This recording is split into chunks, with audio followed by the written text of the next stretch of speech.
Chapter 1554.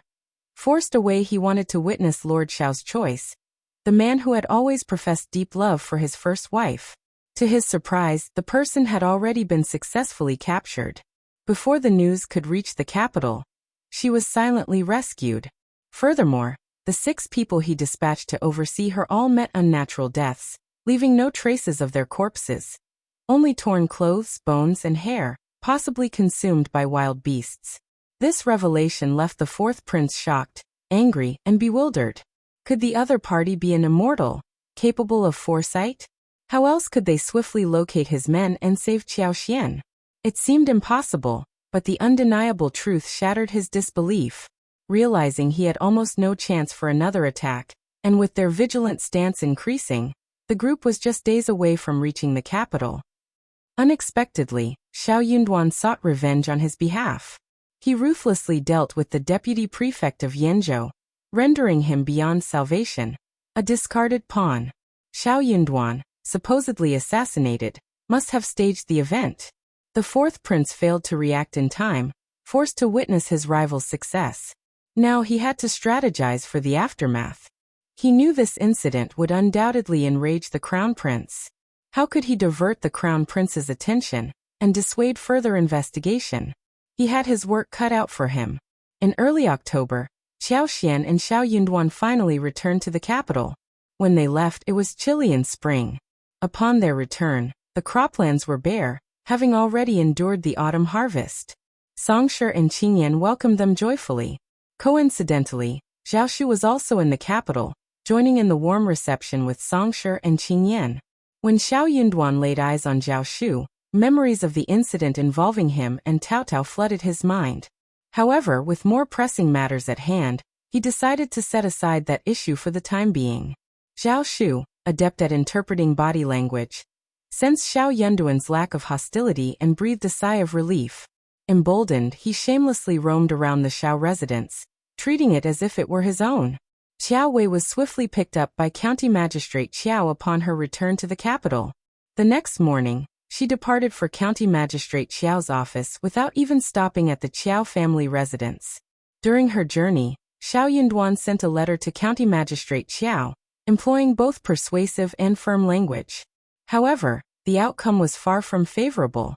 Fearing the consequences, County Magistrate Qiao contemplated dispatching someone to the capital to retrieve Qiao Wei. Upon learning that the noble lady had invited Qiao Wei to stay, and sensing potential trouble brewing, County Magistrate Qiao regretted his decision.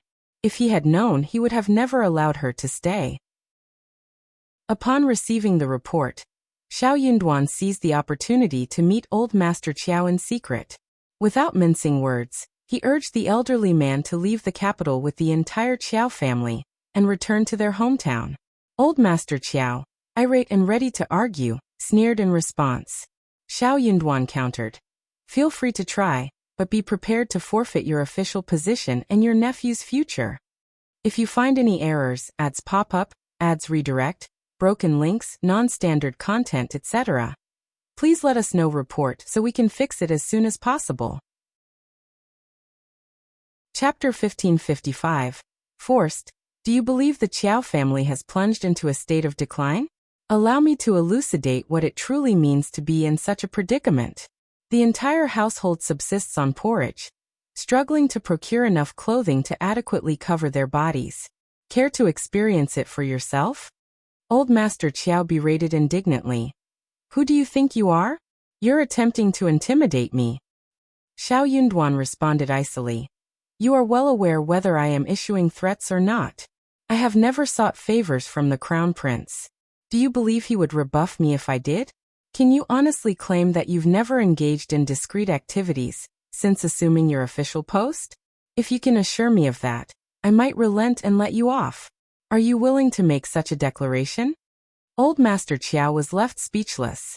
Being an upright official was not in his nature. How could he possibly make such a bold assertion? While he refrained from being openly arrogant in the capital, he had certainly mistreated those beneath him. Undoubtedly, he had accepted bribes. Shao Yunduan sneered. Depart expeditiously and instruct your successors on proper conduct. Perhaps the Qiao family might produce a few more dependable court officers in the future. His implication was clear. With the Qiao family now thoroughly corrupt, any prospects of improvement were futile. Old Master Qiao seethed with anger, but dared not argue with Shao Yunduan. What good would stubbornness achieve? Might was right. Shao Yunduan remained unperturbed by the pale hue of Old Master Qiao's face. He declared coldly, I expect the Qiao family to be absent from the intermediate state within 10 days. Should you refuse to comply, I'll employ some tactics to hasten your departure. Old Master Qiao maintained a stoic silence. Shao Yunduan shot him a contemptuous glance before rising to depart. The Qiao family thrived on exploiting the vulnerable, cowered before the formidable, and reveled in underhanded ploys. They readily abandoned their principles in pursuit of personal gain. Truly a cohort of contemptible individuals. Despite severing ties, the fact remained that they were blood relatives, preventing him and Qiao Xian from resorting to mass killings. Preserving their reputation was still imperative. It seemed those who manipulated the Qiao family were excessively confident, repeatedly stirring up trouble. Given the circumstances, Shao Yunduan decided to expel them from the capital, asserting no room for compromise this time. After a prolonged absence, Old Master Qiao exhaled laboriously, gazing ahead with a vacant expression. Eventually, a cold smile played on his lips, betraying the undercurrent of anger coursing through him. Yet, he lacked the courage to confront Shao Yunduan, and the aristocracy paid little heed to such trivial matters. Frustration surged within him, but resistance felt futile. Isolated in contemplation, Old Master Qiao rose after a prolonged period and made his way home. In under 10 days, the Qiao family discreetly departed the capital, drawing minimal attention amidst the many similar households. Their exit went unnoticed, as the Qiao family, not currently of use, evoked no interest from the fourth prince's residence or the Tian family. A sense of relief washed over Shao Yunduan upon learning that Old Master Qiao had submitted his resignation the next day. Swiftly, he sought retribution from the crown prince against the fourth prince. Having almost suffered complete annihilation, he could not let this transgression go unaddressed. If the crown prince were amenable to assisting, he would express profound gratitude. In the event that the crown prince declined, he was prepared to take matters into his own hands. His wish was solely for the crown prince to provide him with the support of Bai and Sun Qian, and if necessary, overlook his subsequent actions. If you find any errors, ads pop up, ads redirect, broken links, non-standard content, etc., please let us know. Report so we can fix it as soon as possible. Chapter 1556. Dissuasion. Shao Yunduan had initially believed it to be a straightforward task. The crown prince, known for his benevolence, might find it inconvenient to directly intervene, preferring plausible deniability.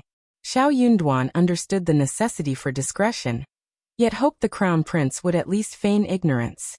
Who could endure someone plotting harm against their spouse? However, Shao Yunduan didn't anticipate that his words would place the crown prince in an uncomfortable predicament. Upon Shao Yunduan's direct approach, the crown prince found himself both pleased and troubled. His satisfaction stemmed from the realization that Shao Yunduan treated him as a confidant, sharing whatever weighed on his mind. The difficulty lay in the nature of the matter at hand. It posed a genuine challenge for him. Only then did he comprehend that Madame Shao had indeed been kidnapped. Her rescue a mere stroke of luck courtesy of young Master Xie. Yet it coincided with the actions of his fourth brother. In response to Shao Yunduan's silence, the crown prince averted his gaze uncomfortably, avoiding eye contact. Shao Yunduan's disappointment was palpable. Without further words, he awaited the crown prince's decision. Cough cough. The crown prince, feeling increasingly uneasy, cleared his throat and looked away, evading direct confrontation. Shao Yunduan's heart sank, and he held his peace, anticipating the crown prince's directive. Officer Shao, I have cautioned him. Rest assured, he won't dare to harm you in the future, or I won't spare him. Fortunately, Madame Shao returned unscathed this time. Let it go. Shao Yunduan. The crown prince sighed, his expression troubled. After all, he is my brother. Regardless, I must afford him another chance. I acknowledge the injustices you and your wife have endured. Officer Shao, do not worry, I'll remember. Don't worry. Shao Yunduan sneered inwardly, clenching his fists in disappointment. The Crown Prince's apparent coldness and selfishness took him by surprise. It became evident that the individual facing trouble was not someone within the Crown Prince's inner circle, and his reaction was nonchalant. Crown Prince, my intention was not to burden you. I simply thought it necessary to inform you. Please, Crown Prince, pretend you are unaware of this. The Crown Prince, lacking knowledge of the situation, need not be troubled. Shao Yunduan demonstrated understanding and consideration for the Crown Prince. However, the Crown Prince responded thoughtlessly. No. Officer Shao, let's ensure this doesn't occur again. I assure you, there won't be a next time. Crown Prince, Shao Yunduan asserted with determination. Bowing respectfully, he clasped his hands and spoke earnestly. Forgive me, Crown Prince, but I cannot accept this passively. If it weren't for the fortuitous encounter with young Master Xie, I shudder to think how terrified and injured my wife might be. The mere possibility is unbearable. Even if he couldn't confront the fourth prince directly, he would find ways to restrain him. This was within his power. The Crown Prince, visibly angered, exclaimed, Officer Shao, why are you so obstinate? With a sigh, he took a deep breath and continued, Fine, I'll be candid with you. A few days ago, my young grandson, Qian Yi, narrowly escaped an accident while riding a horse in the northern court. Fourth brother, disregarding personal danger, intervened and saved him, sustaining a broken leg in the process. I cannot overlook such an act of kindness. Officer Shao, I implore you this time. I recognize the injustice you and your wife have endured, and I will make amends in the future. Therefore, when Father summons you tomorrow, there are certain matters I cannot discuss in his presence. Do you comprehend my meaning? If you find any errors, ads pop up, ads redirect, broken links, non-standard content, etc., please let us know. Report so we can fix it as soon as possible. Chapter 1557. Cold Heart. The Emperor was aware of Shao Yunduan's assassination attempt, intending to inquire about it when they met. Shao Yunduan could choose to inform the fourth prince, allowing dissatisfaction to take root even if no immediate action was taken. Shao Yunduan felt a heavy weight in his heart. This was the benevolent crown prince he served. The fourth prince was increasingly favoring him. In a bid to swiftly resolve the matter, he was even willing to feign self-inflicted harm. Shao Yunduan, however, dismissed the notion that the fourth prince's saving of his grandson was mere coincidence. In his eyes, it was a calculated scheme. Yet the crown prince believed otherwise. Furthermore, such accusations could not be made without evidence. Shao Yunduan, preoccupied with shock, couldn't fathom the crown prince's stance. Despite diligently planning for the crown prince's benefit, putting his wife in jeopardy to navigate political intrigue and offend rival princes, he found himself utterly blindsided.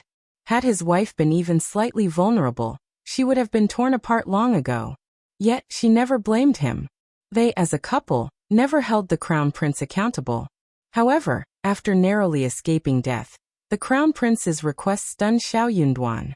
He was asked to do nothing, to forego revenge against the fourth prince, and to pretend the incident never occurred. Such a compassionate and considerate brother. But what did the crown prince truly take him for? What had all his devoted efforts amounted to? Shao Yunduan had once thought that the prince's kindness, while perhaps excessive, was preferable to cruelty. However, the current realization struck him. Kindness could be as heart-wrenching as cruelty. Disheartened, he contemplated the idea of retreating. A lord like this was not worth the sacrifice. It truly wasn't worth it. The crown prince sensed the weight of his request and felt uneasy. Internal discomfort led him to grumble silently. After all, fourth brother had saved his grandson's life. Persisting in pressuring him would only lead to disappointment. If he relented, Miss Qiao would remain unscathed, her reputation intact. Why couldn't Officer Shao simply let it go? He professed loyalty to her. Couldn't he endure this minor grievance for her sake?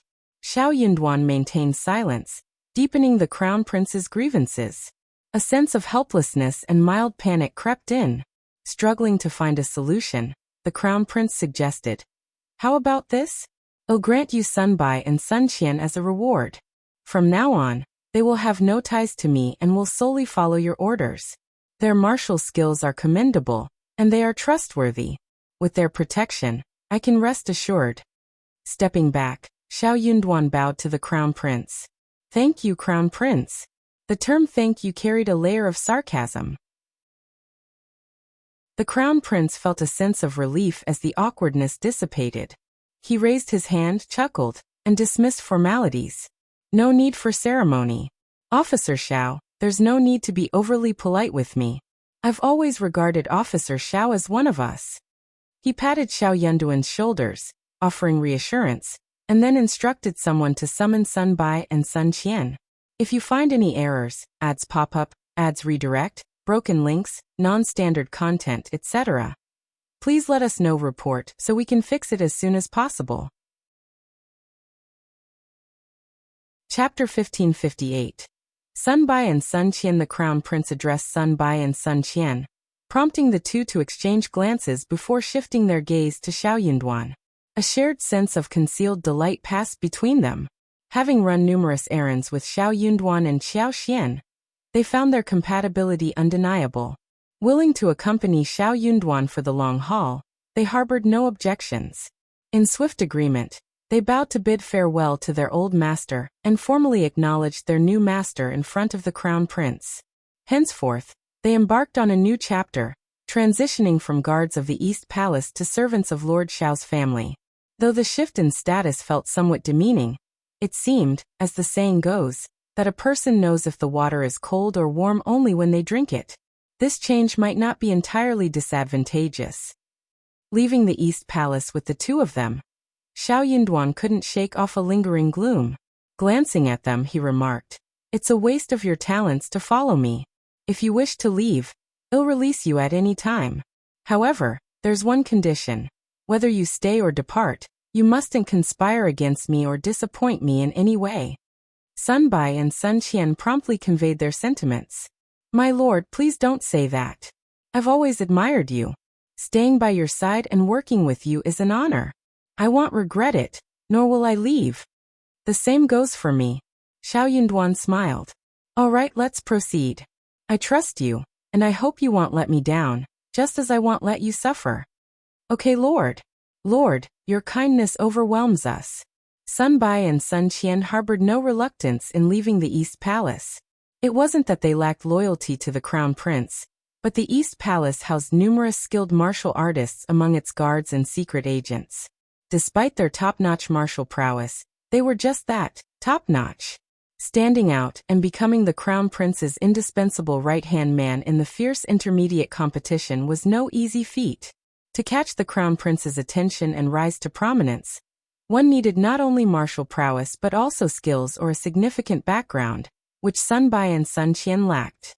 Choosing to follow Yunduan, despite losing their previous status, offered them a more stable and enjoyable life.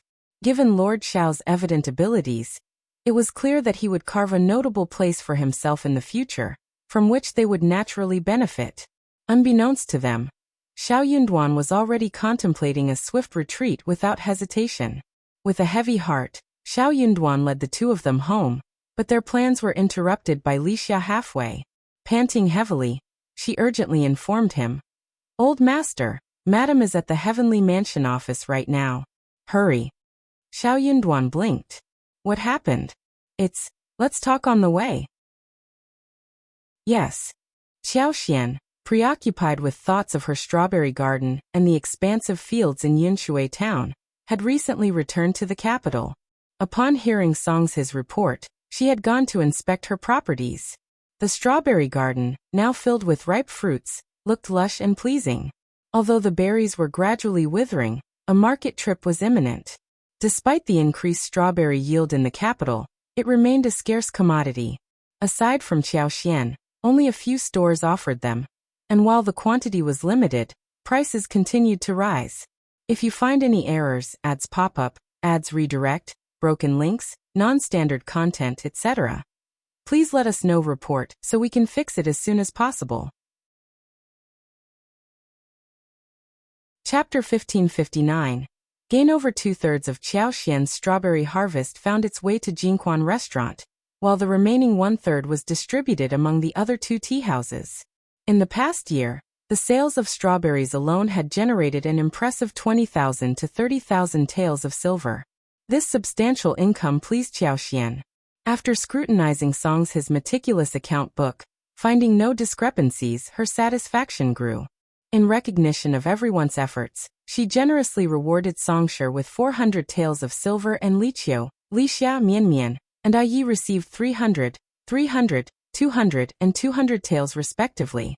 The air was filled with joy and contentment.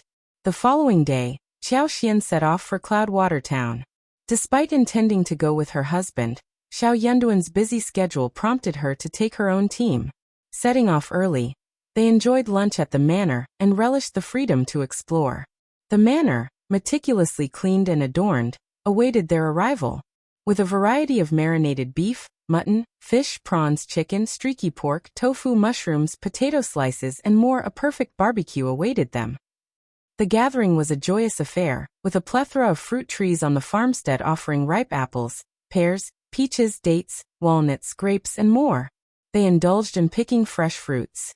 Although watermelons, cantaloupes, and melons had already left the market, this year's produce proved exceptional.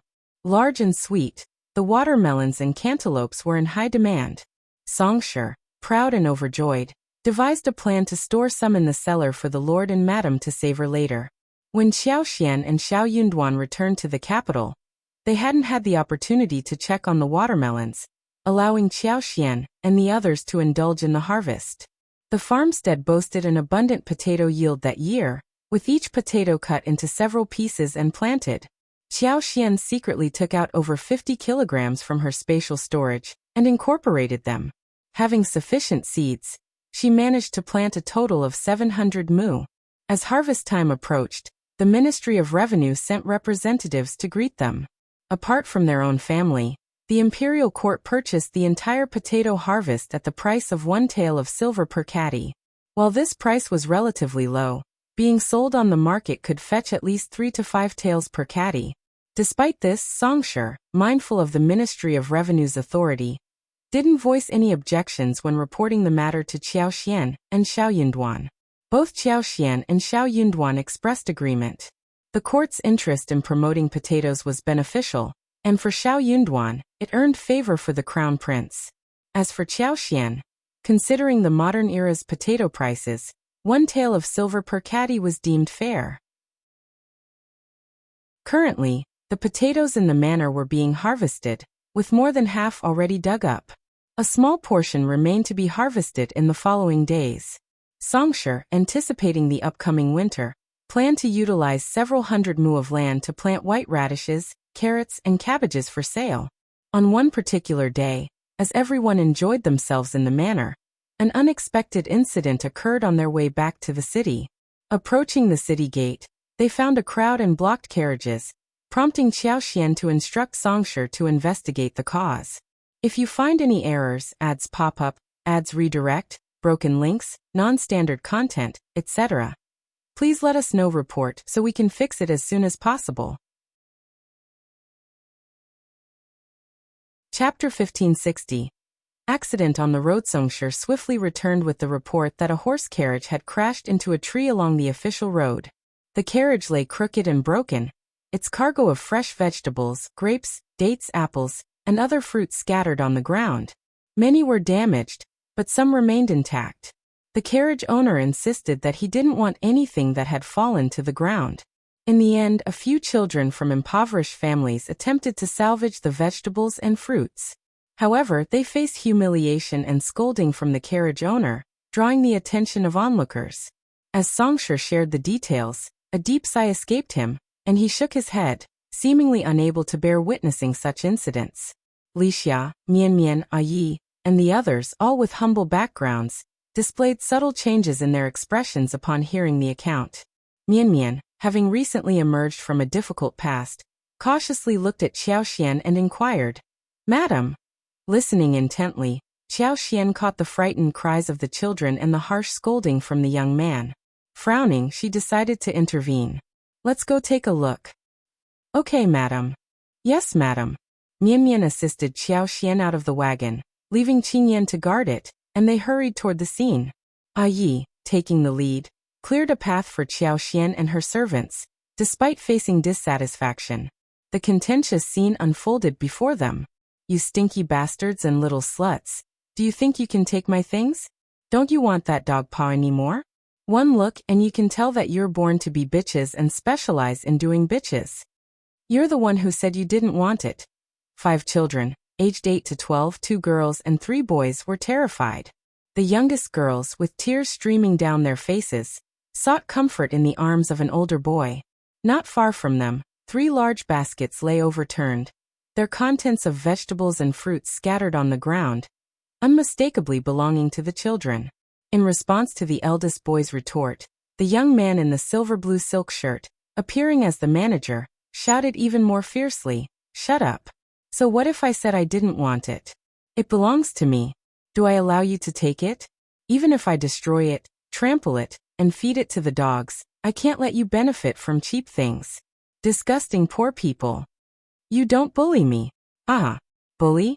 You're disgusting. You think you're dirtying your hands by bullying your master. Don't talk nonsense. You stole my things, so quickly crawl over obediently, kowtow 3 times to me.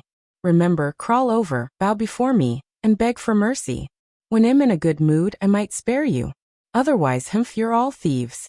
Stealers. I'll have someone send you to the officials to be beaten and locked up." "No, don't. We're not thieves."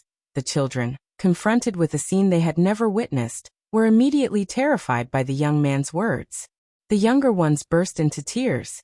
Dressed lavishly, the young man exuded dominance, savagery, and unreasonableness. Compared to the children, he was on a different plane. His threats seemed tangible, and the children feared he had the capability to carry them out. How could they not be afraid? Even the oldest youth bit his lip, his complexion turning pale. If you find any errors, ads pop up, ads redirect, broken links, non-standard content, etc., please let us know. Report so we can fix it as soon as possible. Chapter 1561. Attack. The well-dressed young man reveled in his self-importance, placing his hands on his hips and laughing triumphantly. When he cast his gaze downward at the distressed individuals, his expression turned fierce again. "Little brats, what are you waiting for? Hurry up and crawl over to kowtow and apologize to me. Why, do you really want to go to the government office and end up beaten in jail?" He continued his barrage of curses, hurling insults like "poor bastard" and "bitch," his mouth filled with obscenities. His lackeys, henchmen, and lapdogs crossed their arms, adopting a mocking stance. As expected, master and servant alike were brimming with profanities. The onlooking commoners, though disheartened, dared only to whisper and discuss softly. None had the courage to stand up and address the injustice. Living at the feet of the emperor, they knew better than anyone that provoking the rich and powerful was an unwise move. Unable to tolerate the situation any longer, Qiao Xian instructed Yi, Songshi, and Li Xia. "Help those kids up and comfort them." "Okay, madam." They eagerly awaited Qiao Xian's command and stepped forward. Unfazed by fear, they were determined. With their old master being the crown prince's favorite, they were eager to discover the identity of this arrogant troublemaker. Their actions sparked a commotion in the crowd. Commoners, relieved to see someone taking a stand, couldn't help expressing their concerns. "Sigh, someone finally cares. Io, don't get into trouble. Ba, God bless, yes. Please bless me. Good things will happen to good people." The arrogant young man erupted in fury. Who dares to interfere in my business? Damn it. Are you tired of living?" When the arrogant young man caught sight of Qiao Xian, a malevolent smirk crept across his face as he scrutinized her from head to toe. He sneered. "I was wondering who it was, and it turns out you're such a pretty girl. May I know which family you're from? Tell me your name so I can understand. I'll send you home later, and have a talk with your husband and family." His lackeys, henchmen, and lapdogs joined in laughter, their lecherous gazes fixed on Qiao Xian. "Young master, why not speak directly to the young lady? Wouldn't it be better to discuss things in private? On a more comfortable bed? Ha ha ha. Yes, yes, yes. I'm sure the young lady will be more than willing to engage in conversation. Ha ha ha ha. Without awaiting Qiao Xian's command, Yi swiftly kicked them down and snapped, "Shut up." With incredible strength, a single kick sent the two tumbling to the ground, emitting muffled groans. Writhing in pain, they clutched their abdomens and curled up like shrimps, unable to rise. Yi knew the boundaries under the emperor's rule and deliberately held back, preventing the two from suffering further. Otherwise, their predicament would have been even more severe. Silence enveloped the surroundings as onlookers stared in disbelief. Eyes widened and mouths agape, they stood frozen like chickens. The insolent young man's lackeys, henchmen, and lapdogs instinctively retreated, anticipating a confrontation. Turning pale, the arrogant young man sneered as he pointed at Qiao Xian. "How dare you touch my men? Tell me your name." Qiao Xian responded with a sneer of her own. "I don't need to disclose my name when witnessing injustice. Besides, you're not worth knowing." "You. What about me? I'm already flattering you by calling you a scumbag. A person like you isn't fit to associate with humans. You're worse than pigs and dogs.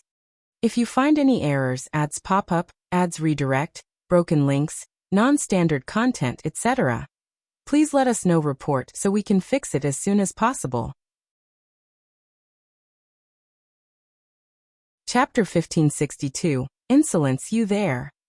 The arrogant young man's anger escalated as he shot a fierce glare at Qiao Xian. Had he not been wary of Yi, he might have commanded his remaining 3 lackeys to charge forward. His foresight, however, prevented him from underestimating Yi's strength. "I'll settle this today. Just you wait," he declared with hostility. Qiao Xian sneered in response. "All right, I'll wait." While the insolent young man dispatched the servants to fetch the carriage, he continued his confrontation with Qiao Xian. "I won't waste my time with you, fool. You dare to strike my men? Go to the Heavenly Mansion office and explain yourself. If you refuse, don't expect a peaceful departure." "I doubt you can intimidate me," Qiao Xian retorted. Her confusion deepened. This man defied the typical behavior of a wealthy playboy, refraining from boasting about himself. Yet his arrogance suggested a deep connection to Heavenly Mansion, as if it were a family enterprise. Qiao Xian speculated silently that he might be a privileged scion concealing his identity. If so, he must have a powerful backing. If not, there was no reason for concern. The Upper Heavenly Mansion's government office? Perfect. While other women might avoid such a situation to protect their reputation, Qiao Xian remained indifferent. She knew her husband wouldn't reproach her. "All right, let's go to the Heavenly Mansion. I want to see how the magistrate handles this," Qiao Xian declared. The arrogant young man grinned viciously. "You'll find out soon enough." He vowed that regardless of the family's status, if they dared to pose challenges, he would take severe action. A modestly dressed young woman consistently appeared, lacking the airs of nobility and sporting an accent distinct from the capital. Accompanied by only a handful of humble servants, it seemed implausible that she hailed from a prominent family. Could she be a relative exploiting the situation from another city? Determined to impart a lesson, he envisioned her kneeling at his feet, crying, kowtowing, and repenting. Pointing at the children, he commanded his lackeys, henchmen, and lapdogs, "Bring them along. None of them are to leave." The recently comforted children, now terrified once again, couldn't help but glance at the oldest among them. Wuxia gently caressed the head of a young lady, offering soothing words. "Don't be afraid. Just go. Our madam will protect you." Though still frightened, the children, guided by the eldest youth, stiffly nodded. "Well, stay with this madam." The group resolutely returned to the city. The arrogant young man, fearing their escape, dispatched his lackeys to report the incident to the Heavenly Mansion, accompanied by constables. Meanwhile, he closely tailed Qiao Xian's wagon to prevent any attempts to flee. Inside the wagon, Qiao Xian gathered the children and generously offered them fresh fruits. Seeing their longing but timid expressions, her heart softened. She smiled gently and reassured them. "Don't be afraid. Trust me, we'll be all right. Come, eat quickly." If you find any errors, ads pop up, ads redirect, broken links, non-standard content, etc., please let us know. Report so we can fix it as soon as possible. Chapter 1563. Let him know who he can't touch. Qiao Xian placed a sweet apple in one girl's hands and a jujube in the other girl's hands. The remaining children took the fruit and began to eat, finding solace in the delicious food. Gradually, their commotion subsided. As the carriage entered the city, a contingent of more than 10 bailiffs from the heavenly mansion arrived. The arrogant young man, filled with self-satisfaction, glared at Qiao Xian's carriage and directed the bailiffs to closely monitor her, ensuring she wouldn't escape. Despite his inclination to make a dramatic scene, his uncle's warnings about maintaining a low profile in the capital restrained him. However, obtaining tangible benefits remained his priority. He wouldn't allow Qiao Xian to feel at ease. If not for his uncle's advice, he would have ordered the bailiffs to forcefully bring her and her servants down from the carriage, tie them up, and parade them through the streets. But patience was key. Once they reached the heavenly mansion's government office, ample opportunities would present themselves. The audacious insult in public would not go unanswered. He harbored dark plans for Qiao Xian, vowing to maim and silence her. As for her rebellious slave who had dared to harm his man, he plotted a brutal reprisal, intending to break his spirit and inflict lasting pain. They soon arrived at the heavenly mansion's government office, and everyone disembarked. The officers cast cold glances at Qiao Xian, and then turned to the arrogant young man, greeting him with a sycophantic smile. Young Master One. Confused, Qiao Xian realized she knew all the noble families in the capital, but couldn't recall any with the surname One. Despite her inner sigh about the complexities of the capital, she held no regrets about stepping forward. Refusing to turn a blind eye to such an injustice, she couldn't overcome the moral hurdle within her heart. Regardless of how well the family concealed their identity, it paled in comparison to the crown prince's influence. She had mistakenly assumed he used his authority to intimidate others. I'm just a woman and may not understand everything. Can I send the maidservant to fetch my husband? She suggested. Qiao Xian glanced at young Master One, a hint of disdain in her expression. If you're afraid, you can simply act like I never said anything. Young Master One glared at her with malice and sneered. Fine, call him. He relished the thought of annihilating them all. The prospect of humiliating her in front of her husband brought a cruel smile to his face. Amused by his own scheme, young Master One burst into laughter, regarding Qiao Xian as a fool. The other bailiffs exchanged knowing glances, inwardly mocking her perceived foolishness. Though it may not make a significant difference, dragging her husband into the situation was young Master Wen's twisted satisfaction.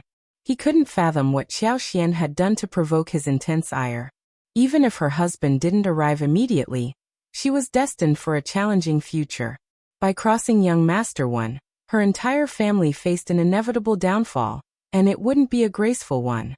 Upon hearing Qiao Xian's proposal, the boy summoned his courage and whispered, I also want my brother to call my lord.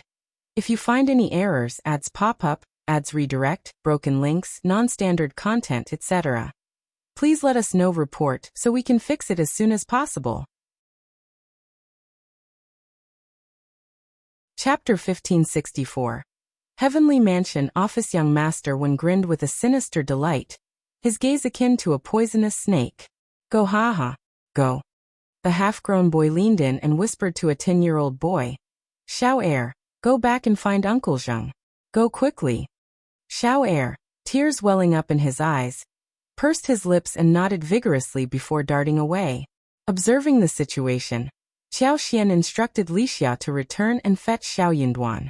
The influence of young Master One became evident upon their arrival at the heavenly mansion Yamen. The prefectural magistrate sat composed in his official uniform within the bright mirror hall, initiating the trial promptly. Bring in the criminals. The shocking hall would resounded heavily on the ground, and the prefectural magistrate asserted with authority. The bailiffs on either side brandished fire and water sticks in rhythmic strikes, creating a compelling atmosphere. For someone with a weak constitution or a modest background, the scene could induce fear and trembling. Frowning slightly, Qiao Xian comforted the trembling shoulders of the two girls. Don't be afraid, the prefectural magistrate sternly demanded. Who are you? Kneel down. Proudly, young Master Wen addressed Lord Qin, claiming, Lord Qin, these individuals obstructed the road and attempted robbery. They deliberately caused a disturbance, shocking my carriage. You're spouting nonsense. It's all. Let him speak. Before Lord Qin could intervene, Qiao Xian halted the young man named Lu Fu. Don't utter a word. Enduring his anger, Lu Fu nodded stiffly and turned his face away. Resentment filled his heart, directed at those who preyed on the common people and bullied the weak. He despised the injustice of this world, and the distorted truth within the court. Lord Qin snorted heavily and cast a cold glare at Lu Fu. Dare to disrupt the court again, and hell receive another 20 strokes. Young Master Wen sneered repeatedly, feeling self-satisfied. Inwardly he mused, is this all they've got? They'll suffer more later. His gaze shifted toward the crowd outside the court, adding to his delight. The more spectators, the better. It would enhance the satisfaction of revenge. These youngsters rushed out, startling my horse and causing my entire carriage of goods to topple and be ruined. I was nearly thrown off the carriage. They're simply attempting murder for money. According to young Master Wen's account, the narrative unfolded as follows. Qiao Xian and Lu Fu conspired to harm him, resulting in the destruction of his goods and carriage. Engaging in a heated argument, Qiao Xian, accompanied by her entourage, accused him of bullying the weak and ordered her servants to assault him. Though he couldn't identify the origin of Qiao Xian's servant, the individual displayed remarkable strength, leaving his own two servants severely injured and vomiting blood. Requesting immediate attention for the injured servants, their pallid faces and labored breathing attested to the severity of their condition. Sir, I'm truly bewildered. How have I offended this lady to become the target of such a vile and treacherous plot? If not for my good fortune, I might have perished within days. The situation was truly terrifying. This deranged, treacherous individual must face severe consequences. Failure to do so will undoubtedly unleash havoc on the people and imperil the region in the future. I implore you to conduct a thorough investigation. If you find any errors, ads pop up, ads redirect, broken links, non-standard content, etc., please let us know. Report so we can fix it as soon as possible. Chapter 1565. Background. Lord Qin gracefully swept his half-white beard and nodded solemnly, a dignified expression on his face. This matter is truly wicked. Upon investigation, severe punishment will be meted out. He struck the ground again, commanding, all of you kneel down. How dare you? Young Master Wen sneered and interjected. He's disregarding the court, showing no respect at all. He is indeed not a good person. The children, Yi Songshi and Li Qiao, all complied, kneeling down. Qiao Xian, however, spoke calmly. Lord Qin, when my husband arrives, you can ask me to kneel again. If I kneel now, I'm afraid Lord Qin won't accept it. Moreover, this person didn't kneel either, right? There's no need to treat the plaintiff and the defendant so differently. Young Master Wen erupted in anger. You woman! How dare you compare yourself to me? Who do you think you are? Young Master Wen, can you be more arrogant and familiar with Lord Qin? Are you afraid people won't know about your extraordinary relationship? Are you also an official or some cultivated talent recommended advanced scholar? Why aren't you kneeling? If you want kneel, don't demand it of me. Who's disrespecting the court? The surrounding commoners began to murmur and discuss softly. Lord Qin frowned, casting a glance at young Master Wen. Young Master Wen glared at Qiao Xian. He refused to kneel down, asserting his identity as Master Wen. However, he couldn't reveal his true status and dared not suppress Qiao Xian publicly. Therefore, if he didn't kneel, he wouldn't force Qiao Xian to kneel either. In front of so many people, he had to maintain a semblance of politeness. Young Master Wen sneered. You're not qualified to inquire about my identity. Who do you think you are? I'm magnanimous and won't engage in a dispute with a mere woman. Sir, please continue with your trial. Though Lord Qin appeared slightly displeased, he refrained from arguing with young Master Wen. Instead, he directed his attention to Qiao. Is what young master once said true? Tell me the truth. I advise you not to lie and admit it promptly to avoid unnecessary suffering. Otherwise, you will face punishment. While an ordinary woman might have been overwhelmed with fear, Qiao found the situation rather amusing. She hadn't anticipated that the Heavenly Mansion's magistrate would act like a puppet in front of young Master One. Despite his official position, he willingly played the role of a subordinate in young Master One's presence. The mystery surrounding young Master One deepened, arousing Qiao curiosity. Lord, I believe the plaintiff has concluded their statement. Is it now the defendant's turn to speak? Young Master One continued to glare at Qiao with hatred, expecting her to panic and admit guilt under Lord Qin's pressure. However, to his surprise, she remained calm, composed and unhurried. Her voice showed no signs of trembling. This unexpected composure irked young Master One, who was hoping to witness Qiao distress and confession. His delight and anticipation transformed into anger, making it unbearable for someone who derived pleasure from others' suffering. Have I not made myself clear enough? I don't need your nonsense. If you find any errors, ads pop up, ads redirect, broken links, non-standard content, etc., please let us know. Report so we can fix it as soon as possible. Chapter 1566. He's about to explode. Young Master One grumbled in a rough voice. Qiao, as if startled by him, patted her chest and took 2 steps back. Young Master One, you are so scary. Greetings, Lord Qin. Qiao declared loudly. Is the defendant not allowed to speak in court? Must we solely rely on the plaintiff's words? Is this the rule of the country? Young Master One's eyes became even more venomous, and his breathing grew heavier. He was on the verge of exploding with anger and regret. Had he known that dealing with Qiao would be this challenging and bold, he wouldn't have rushed into investigating the case. Instead, he should have let Lord Qin send her to jail first to teach her a lesson before bringing her to court. He wanted to see if she would still dare to be stubborn. His desire to vent his anger had backfired. Meanwhile, Lord Qin hadn't anticipated Qiao resilience. She posed a tricky question, and with a multitude of spectators outside the court, he didn't dare to make any rash decisions. Otherwise, he risked facing impeachment the next day. Despite this, Lord Qin remained stern, staring at Qiao with a cold expression. Nonsense. You are a woman. Refrain from speaking if you don't understand anything. The law is equal for all citizens of the empire. Speak your mind. Thank you for clarifying, Lord. May the plaintiff refrain from interrupting when we speak? Such interruptions would also disturb the court, wouldn't they? Young Master One, nearly falling backward from anger, sneered and retorted. You have a clever plan. Do you think I'll let you frame me? Wuxia world. Cite Wuxia world. Cite. The innocent are innocent. If you're dissatisfied, you can present your case afterward. We didn't disrupt you when you spoke earlier. Why? Are you afraid that we'll reveal the truth? Shut up. Young Master One cursed. Outrageous you. Ahem. Lord Qin interrupted him. Miss Qiao, if you have something to say, say it. But beware, you can't say whatever you please. Think carefully before speaking. If I discover that you lied, severe punishment awaits. Yes, my lord. I would not dare to lie, even if I had 10 guts. I will speak the truth, Qiao calmly replied, continuing her earlier statement. My lord, please permit me to speak, and the plaintiff must not obstruct me. Young Master One seethed in frustration.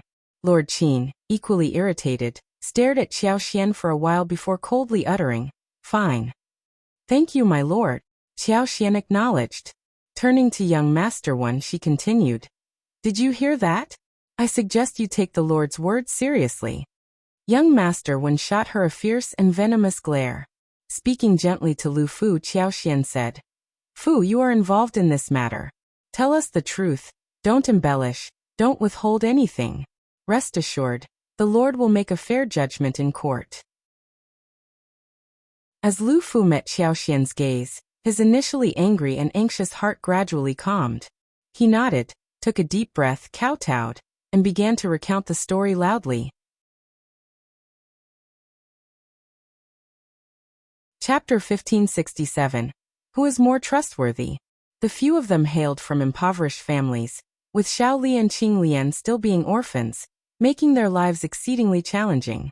On that day, with the intention of foraging for wild fruits in the suburban mountains and perhaps unearthing some yams, they unexpectedly stumbled upon young Master Wen's carriage, shattered and with the precious vegetables strewn on the ground. Witnessing young Master Wen and his horse trampling over the valuable produce pained their hearts.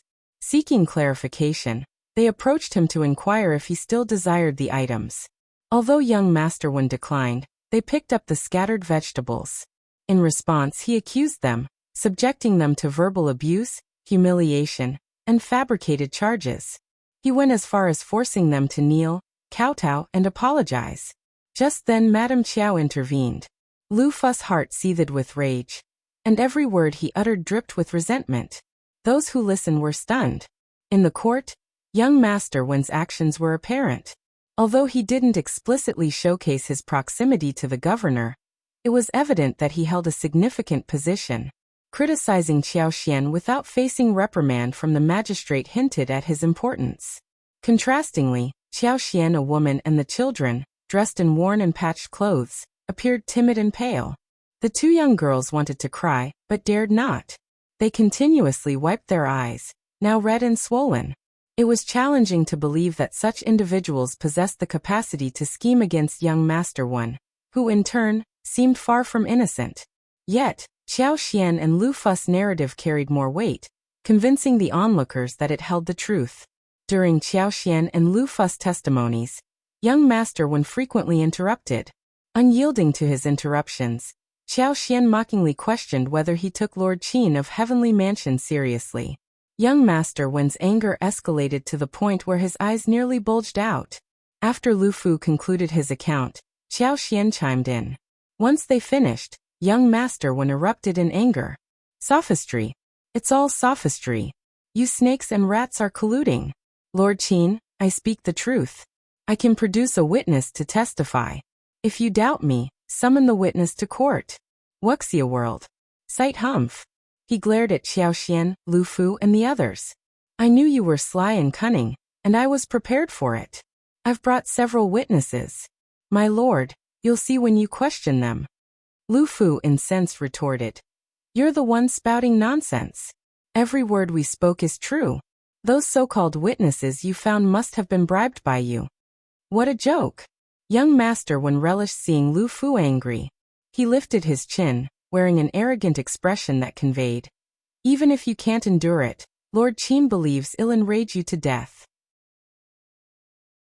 It was utterly loathsome.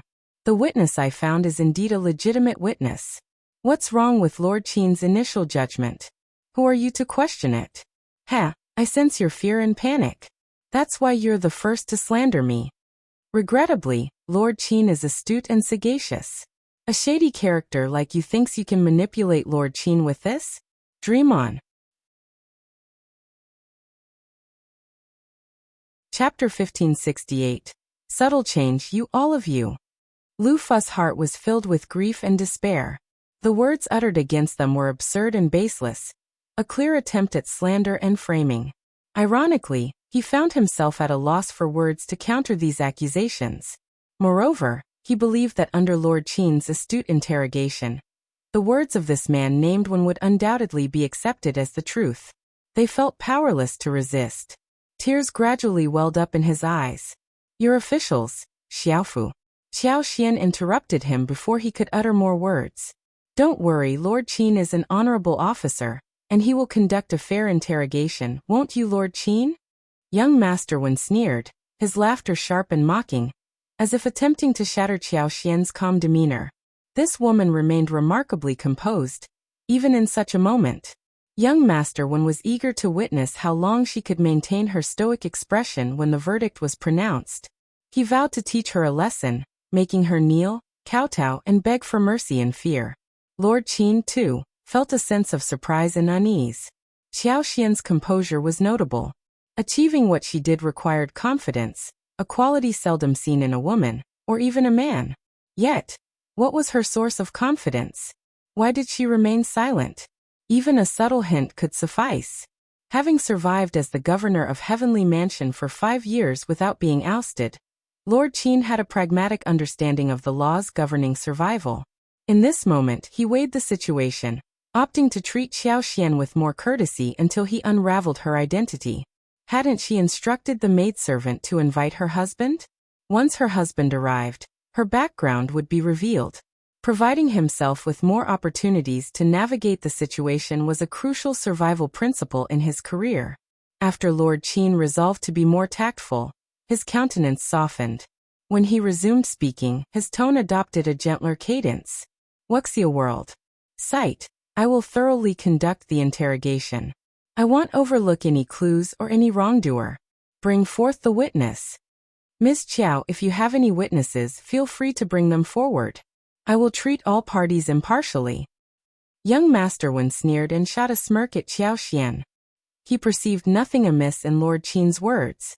Instead, he believed Lord Qian must be confident that Xiao Xian lacked witnesses, hence expressing fairness.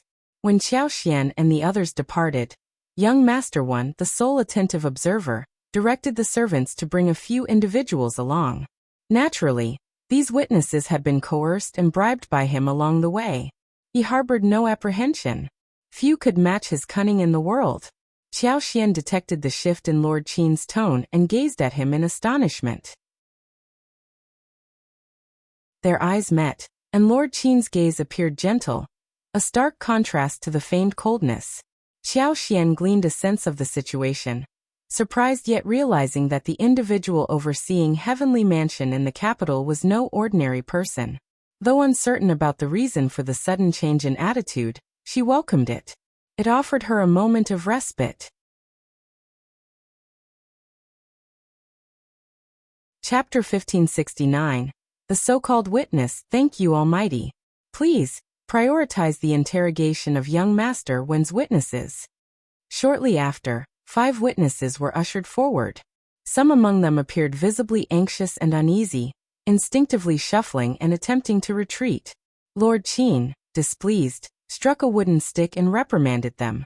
Only then did they stiffen, immobilized by fear. Lord Qian's countenance remained stern and unwavering as he began the interrogation. Observing the proceedings with keen interest, Xiao Xian found the unfolding events entirely expected. If young Master Wen's chosen witnesses did not testify in his favor, who else would? A self-testimony? Unless he were possessed by a ghost. Xiao Xian couldn't help but sigh with a hint of emotion. Regardless of young Master Wen's background, he seemed destined to face insurmountable odds. If it were only Lu Fu and the others grappling with this predicament, escape would be an impossible feat when had the imperial city sunk into such darkness beneath the emperor's rule? What good was the benevolence of the crown prince? As anticipated, after Lord Qian's probing, the witnesses chorused in unison, affirming young Master Wen's narrative. According to them, Xiao Xian, Lu Fu, and the others had nearly slain young Master Wen, causing his horse to bolt in fright. Only by colliding with a tree did the horse come to a stop, averting potentially catastrophic consequences. Casting a fierce glare at Xiao Xian, young Master Wen exuded resentment. Lord Qian directed his gaze at Xiao Xian. Miss Qiao, do you have any additional statements? Young Master Wen sneered. Heh. Xiao Xian responded calmly. Lord Qian, should we formalize the testimony of these witnesses? Young Master Wen interjected with a smirk. Do I need you to suggest that? This is a guaranteed victory, a foregone conclusion. Xiao Xian pondered inwardly. I fear that relying on you is far from a guaranteed success. How reliable is a sure bet, a shoo-in, to ensure your commitment? Lord Qian, too, found himself perplexed. However, the uncertainty only fueled his resolve to proceed cautiously until all matters were resolved. The abnormal reactions raised suspicions. Xiao Xian's lack of a typical response, distinct from that of Lu Fu and others, especially her servants mirroring her, heightened Lord Qian's wariness. Certainly you should sign it. If your every word is true, then sign away. Upon receiving their payment, the individuals, seeing young Master Wen's apparent advantage, eagerly stepped forward to sign the agreement. Young Master Wen sneered. Lord Qian, the case is crystal clear. Can we conclude it now? Lu Fu's eyes burned with fury, wishing to reduce him to ashes. Qiao Xian scoffed. These are your witnesses presenting a one-sided narrative. I maintain that they've all been bribed by you, fabricating lies. How can we close the case? We must proceed with the trial. Young Master One arrogantly smiling retorted. And who do you think you are? Likely just suffering from hysteria, right? Your opinions carry no weight in this court. Qiao Xian shot back. This isn't a domain where one person's words hold sway. You, Lord, Miss Qiao's husband is here, seeking permission to enter the court. At that moment, a bailiff entered to deliver the news. Having awaited this moment, young Master Wen's eyes lit up, impatience evident. Bring him in already. I thought he'd turn into a chicken. Lord Qin, unruffled, nodded at the bailiff. Bring him in. Very well, Lord. If you find any errors, ads pop up, ads redirect, broken links, non-standard content, etc., please let us know. Report so we can fix it as soon as possible. Chapter 1570. Shao Yunduan arrived. Shao Yunduan entered the court composedly, clad in a serene green robe that accentuated his resemblance to a finely crafted bamboo. His narrow shoulders and waist, coupled with an undeniable presence, drew attention. Li Xia trailed behind him. Husband. Qiao Xian's eyes lit up, and she approached with a smile. Shao Yunduan responded, gently shaking her hand and inquiring about her well-being. Qiao Xian smiled, shaking her head. I am fine. Lord Qin, in a state of shock, almost stood up involuntarily. This Lord Shao. How could it be Lord Shao? Indeed, Ms. Qiao. Lord Shao's wife was none other than Ms. Qiao. In the capital, who was unaware of Lord Shao's notable achievements. She was the one who revived the dying peony left by the Empress for the Emperor. The strawberries and potatoes were all linked to her efforts. In the competition for a husband, the eldest daughter of the Qian family fell short against her, and the fourth princess consort sought to publicly reward her, only to be met with a firm rebuttal. No wonder. How could someone with such accomplishments display fear in the Heavenly Mansion government office? He should have realized, after all, how many women possess such boldness. Lord Qin's emotions churned, and he couldn't help but cast a pitying glance at young Master One. This unfortunate soul. He might be smirking now, but tears might replace that smile later, wouldn't they? After all, these two individuals showed no fear even in the face of young Master Wen's master. Young Master Wen's eyes lit up upon seeing Shao Yunduan, followed by a subconscious pang of shame. Jealousy and hatred surged within him, intensifying his anger. This contemptible woman. How could she be wed to such an exceptional husband? Yet, what did it matter if he was outstanding? Soon, he would be reduced to nothing, trampled beneath young Master Wen's feet. Young Master Wen sneered maliciously, poised to speak. Shao Yunduan greeted Lord Qin with a nod. Lord Qin, it's been a while. Indeed, it's been quite a while. Long time no see. Lord Shao. Lord Qin appeared a bit flustered. Casting a pointed glance at young Master One, he introduced himself with a smile. Young Master One, perhaps we haven't met. Allow me to enlighten you. I am Shao Yunduan, the top scorer of the last spring quarter exam, and currently serving as a minister in the Ministry of Revenue. I've just escorted Princess Shuangfu back to the capital as a marriage envoy. And you are? Young Master Wen stood there with wide-open eyes, staring blankly at Shao Yunduan. The crowd erupted. What? This is the top scorer. The top scorer is so handsome. No wonder the eldest daughter of the Tian family can't forget him. Lord Shao is a true gentleman, and Madame Shao is no different. She's composed and dignified, and her words in court earlier carried weight. I believe her. I also trust that Madame Shao wouldn't lie. She's so compassionate. These poor children deserve our sympathy. Shao Yunduan spoke up. I've been here for a while, and since Lord Qin is conducting an investigation, I'm not here to interrupt. I've heard about the situation. Young Master One, are you speaking the truth? And these witnesses? Shao Yunduan glanced at them and sneered. Are they telling the truth? Young Master Wen's legs quivered, and he stumbled to the ground unsteadily. His face turned pale, and he trembled uncontrollably. He certainly wanted to defend himself, But would it prove effective? If you find any errors, ads pop up, ads redirect, broken links, non-standard content, etc., please let us know. Report so we can fix it as soon as possible. Chapter 1571. No wonder he faced Shao Yunduan, a figure so favored by the crown prince that even his own master dared not offend him. If Lord Qin were to lend his support, turning the case into a guaranteed victory, all issues would be resolved. It seemed like a foolproof plan. But could Shao Yunduan permit such a turn of events? The testimony from these witnesses alone would likely not withstand detailed scrutiny. Delving into specifics could expose significant flaws, not to mention the potential unraveling of other aspects of the case. No wonder Ms. Qiao displayed such arrogance. It all made sense now. Young Master Wen was filled with regret, wishing fervently to turn back time before sealing his fate. Lord, a man claiming to be young Master Wen's uncle is present, he says. Upon hearing this, young Master Wen clung to the announcement like a drowning person grasping at a straw. Overjoyed, he couldn't contain himself, urging, "Really? That's fantastic. Hurry, bring my uncle in." Lord Qin's mouth twitched at the corners as he suppressed the rising disgust. He nodded at the reporting bailiff. "Please bring him in." Understood. A middle-aged man in his 40s, dressed in a dark green round robe adorned with intricate patterns, entered. Qiao Xian suddenly grasped the situation and turned to Shao Yunduan. In a hushed tone, Shao Yunduan explained, "He is the general manager of the fourth prince's mansion." Qiao Xian nodded, smiling inwardly. No wonder young Master Wen dared to be so audacious and domineering. It became clear why no noble in the capital bore the surname Wen with the qualifications to wield such authority. He was the nephew of the head chief of the fourth prince's residence. No wonder. The prime minister's officer held the esteemed rank of a seventh-ranked official, and served as the chief steward of the prince's residence, adding to his aura of reverence. Naturally, the nephew of the head chief garnered increased significance.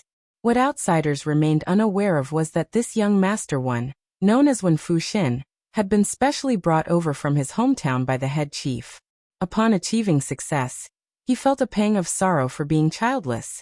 His brother and sister-in-law, sensing his yearning for an heir, voluntarily adopted his youngest son, bringing immense joy to him.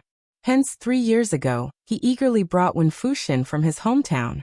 The delay in changing the family lineage stemmed from the inauspicious timing for such alterations, guided by a fortune reader hired by head steward Wen. In approximately 6 months, he intended to request the fourth prince's permission to hold a ceremonial succession in their hometown. Despite the unchanged genealogy, he had always treated his nephew as his own son, reciprocated in kind by Wen Fuxin, who regarded him as his biological father. Head steward Wen found solace and joy in this filial bond, showering his son with extreme affection. At the fourth prince's residence, and even among the elite families in the capital, many sought favor with Wen Fuxin owing to their ties to head steward Wen. With such connections, how could Wen Fuxin not grow arrogant? When head steward Wen arrived at court, Wen Fuxin's flustered heart settled, revealing a distressed countenance. "Uncle, you must ensure justice for me." Head steward Wen glanced at him, his brow furrowing slightly.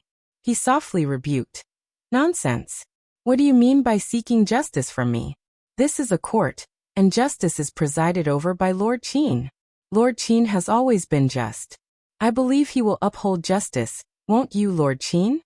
Lord Qin felt a twinge of annoyance, though his years as Heavenly Mansion's governor had made him adept at concealing his emotions. He maintained a neutral expression, nodding with a smile. "Indeed. Absolutely. If you find any errors, ads pop up, ads redirect, broken links, non-standard content, etc., please let us know. Report so we can fix it as soon as possible." Chapter 1572. You colluded. Lord Qin contemplated to himself. "I can't afford to offend either of you. I don't want to offend either of you. Since things have come to this, I'll do whatever you do.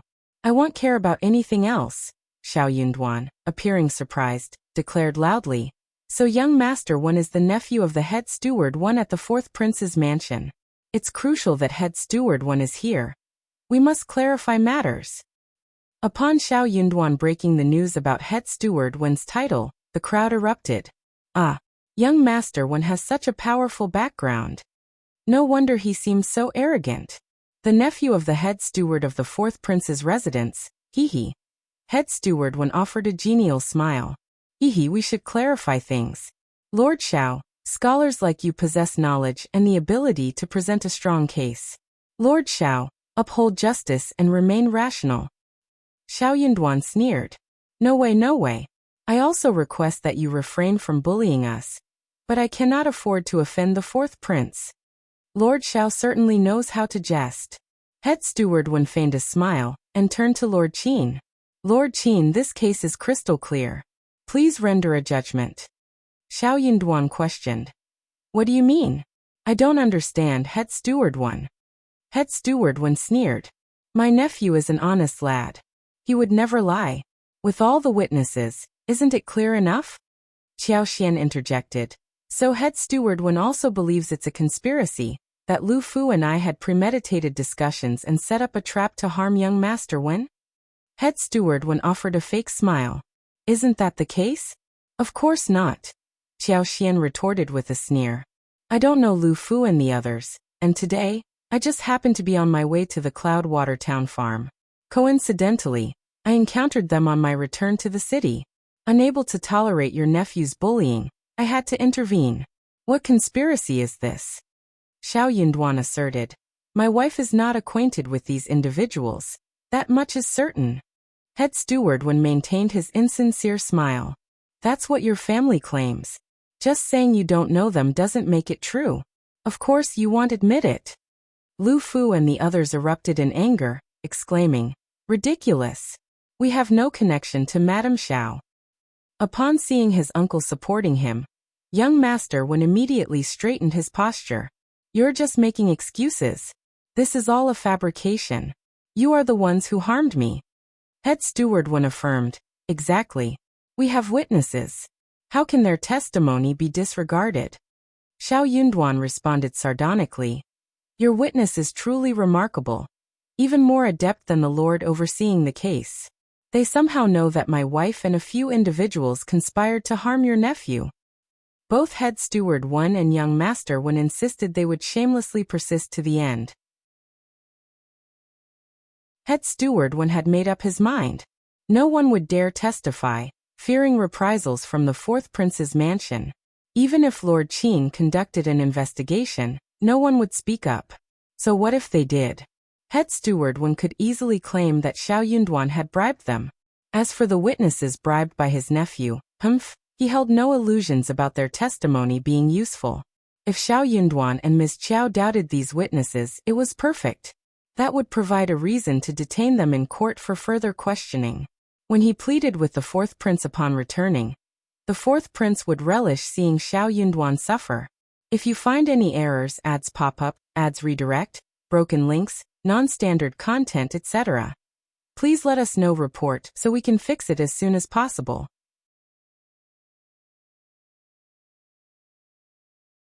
Chapter 1573. What do you mean? This is it. As long as His Highness dispatched someone, it wouldn't be challenging for these witnesses to meet a sudden demise. Head steward Wen contemplated shifting blame onto Shao Yunduan, claiming he was the one responsible for their deaths.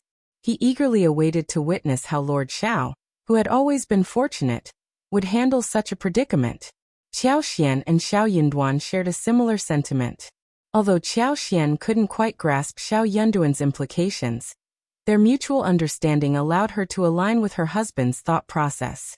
Consequently, Qiao Xian vehemently denied any knowledge of Lu Fu and the others, asserting the absurdity of the accusations against her. Lu Fu and the other children, frustrated and angered, turned red-faced, crying as they helplessly refuted the claims.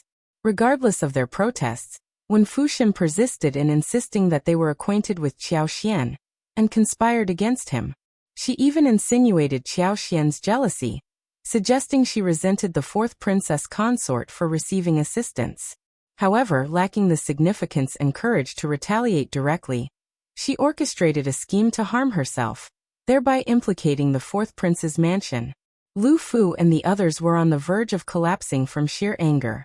Qiao Xian, astounded by the audacity, almost applauded. This was the epitome of a wild imagination. Young Master Wen truly exhibited a talent in this department.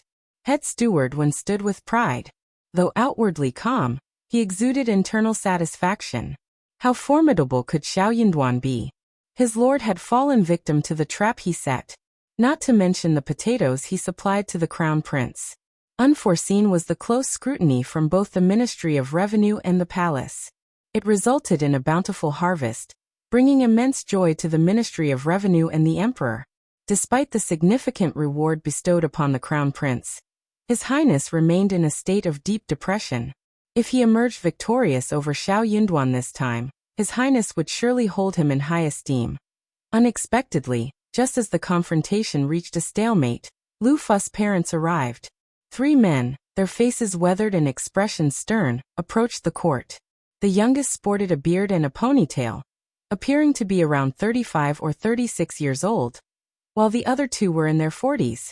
One had a blind eye, and the other walked with a limp in his right leg. Lu Fu and the others brightened up, exclaiming, "Uncle Zheng, Uncle Wu, Uncle Lu." Head Steward Wen and his nephew observed with disdain.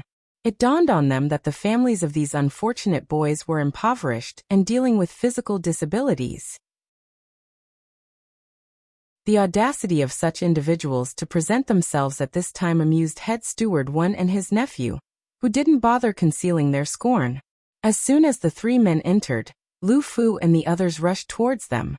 The 3 men showered the children with affection, gently stroking and comforting them, all the while emanating an air of anger. Their expressions remained frigid. The 35-year-old man took deliberate steps forward, straightening his back. His gaze swept across Lord Qin before settling on Head Steward Wen.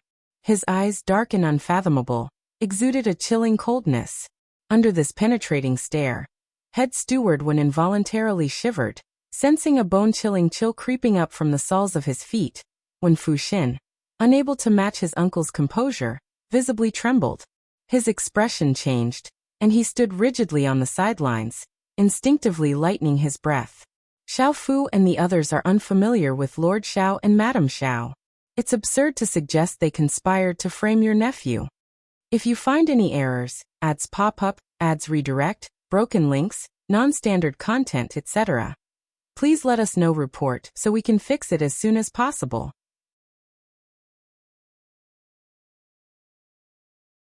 Chapter 1574. Identity. Head Steward Wen sneered. The unintended suppression by the presence of a few individuals with disabilities fueled his shame and anger, causing him to lose control. He bellowed, "You're all colluding. Naturally you'll say that." "I won't lie." Zheng Sang handed over a dark red, weathered oilcloth bag, stating coldly, "Lord Qin will understand when he sees it." Head Steward Wen's forced smile grew more malicious. He retorted sharply, "What? Are you attempting to bribe right in front of me?" Shao Yunduan sneered. "What can you expect from a hog but a grunt? What did you say? To smear someone and hurl insults. What can you expect from a hog but a grunt?" "You," Lord Qin intervened, coughing. "Bring it up." Since they presented it personally, he had to inspect it himself. The oilskin bag was swiftly placed before Lord Qin. As he opened it, he casually picked up a folded piece of paper and glanced at it. His expression underwent a drastic change. He glanced at the others, his eyes widening, and his hands trembling involuntarily. His expression became indescribably complex, revealing inner turmoil. Head Steward Wen and his nephew were left stunned, perplexed by the unexpected turn of events. Observing Lord Qin's reaction, Head Steward Wen, usually confident, struggled to maintain composure. He exchanged glances with Shao Yunduan, who remained stoic. Head Steward Wen put on a fake smile and addressed Lord Qin. "Lord Qin, what is the matter? Has Lord Qin found something?" Lord Qin, torn by conflicting emotions, raised his eyebrows and replied, "Why don't we temporarily halt the proceedings and investigate further?" It was a common phrase used in governmental offices. It implied that the case was not suitable for public interrogation. Why not transfer it to the back hall and discuss it in detail? Zheng Sang barely hesitated. Instead, he seemed to sigh in relief and promptly expressed his agreement. Certainly, but it's at Lord Qin's discretion. Shao Yunduan glanced at Zheng Sang, paused briefly and stated, I have no objections either. None of them raised objections. That left only head steward one. However, he appeared somewhat hesitant. Before he could voice his thoughts, when Fu Xin interjected, No. Why can't we conduct the interrogation openly? Is someone trying to manipulate things covertly? Dream on. If everyone agreed, he felt compelled to disagree. There had to be something fishy. When Fu Xin thought as much, and head steward one, initially harboring suspicions, found assurance in his nephew's proclamation. Exactly. Lord Qin, there's no harm in being forthright. Lord Qin regarded head steward one and his nephew with pity. It seemed they might not comprehend the consequences of their actions. Since they were resolute in their stance, why not fulfill their wish? Having already suggested the idea, and with their rejection, Lord Qin felt justified. Even if the fourth prince were dissatisfied, he couldn't be blamed. In that case, it's settled. Lord Qin rose, bowed slightly, and cupped his hands towards Zheng Sang. General Zheng, please proceed. General Zheng? What kind of general was this? Did they mishear, or did Lord Qin misspeak? Head steward one and his nephew exchanged bewildered glances, attempting to discern each other's expressions as if questioning the accuracy of what they heard. The onlookers were also taken aback. The surrounding commoners were left in shock, their gasps audible. What? What did Lord Qin say just now? Did you hear that? If you find any errors, ads pop up, ads redirect, broken links, non-standard content, etc., please let us know. Report so we can fix it as soon as possible.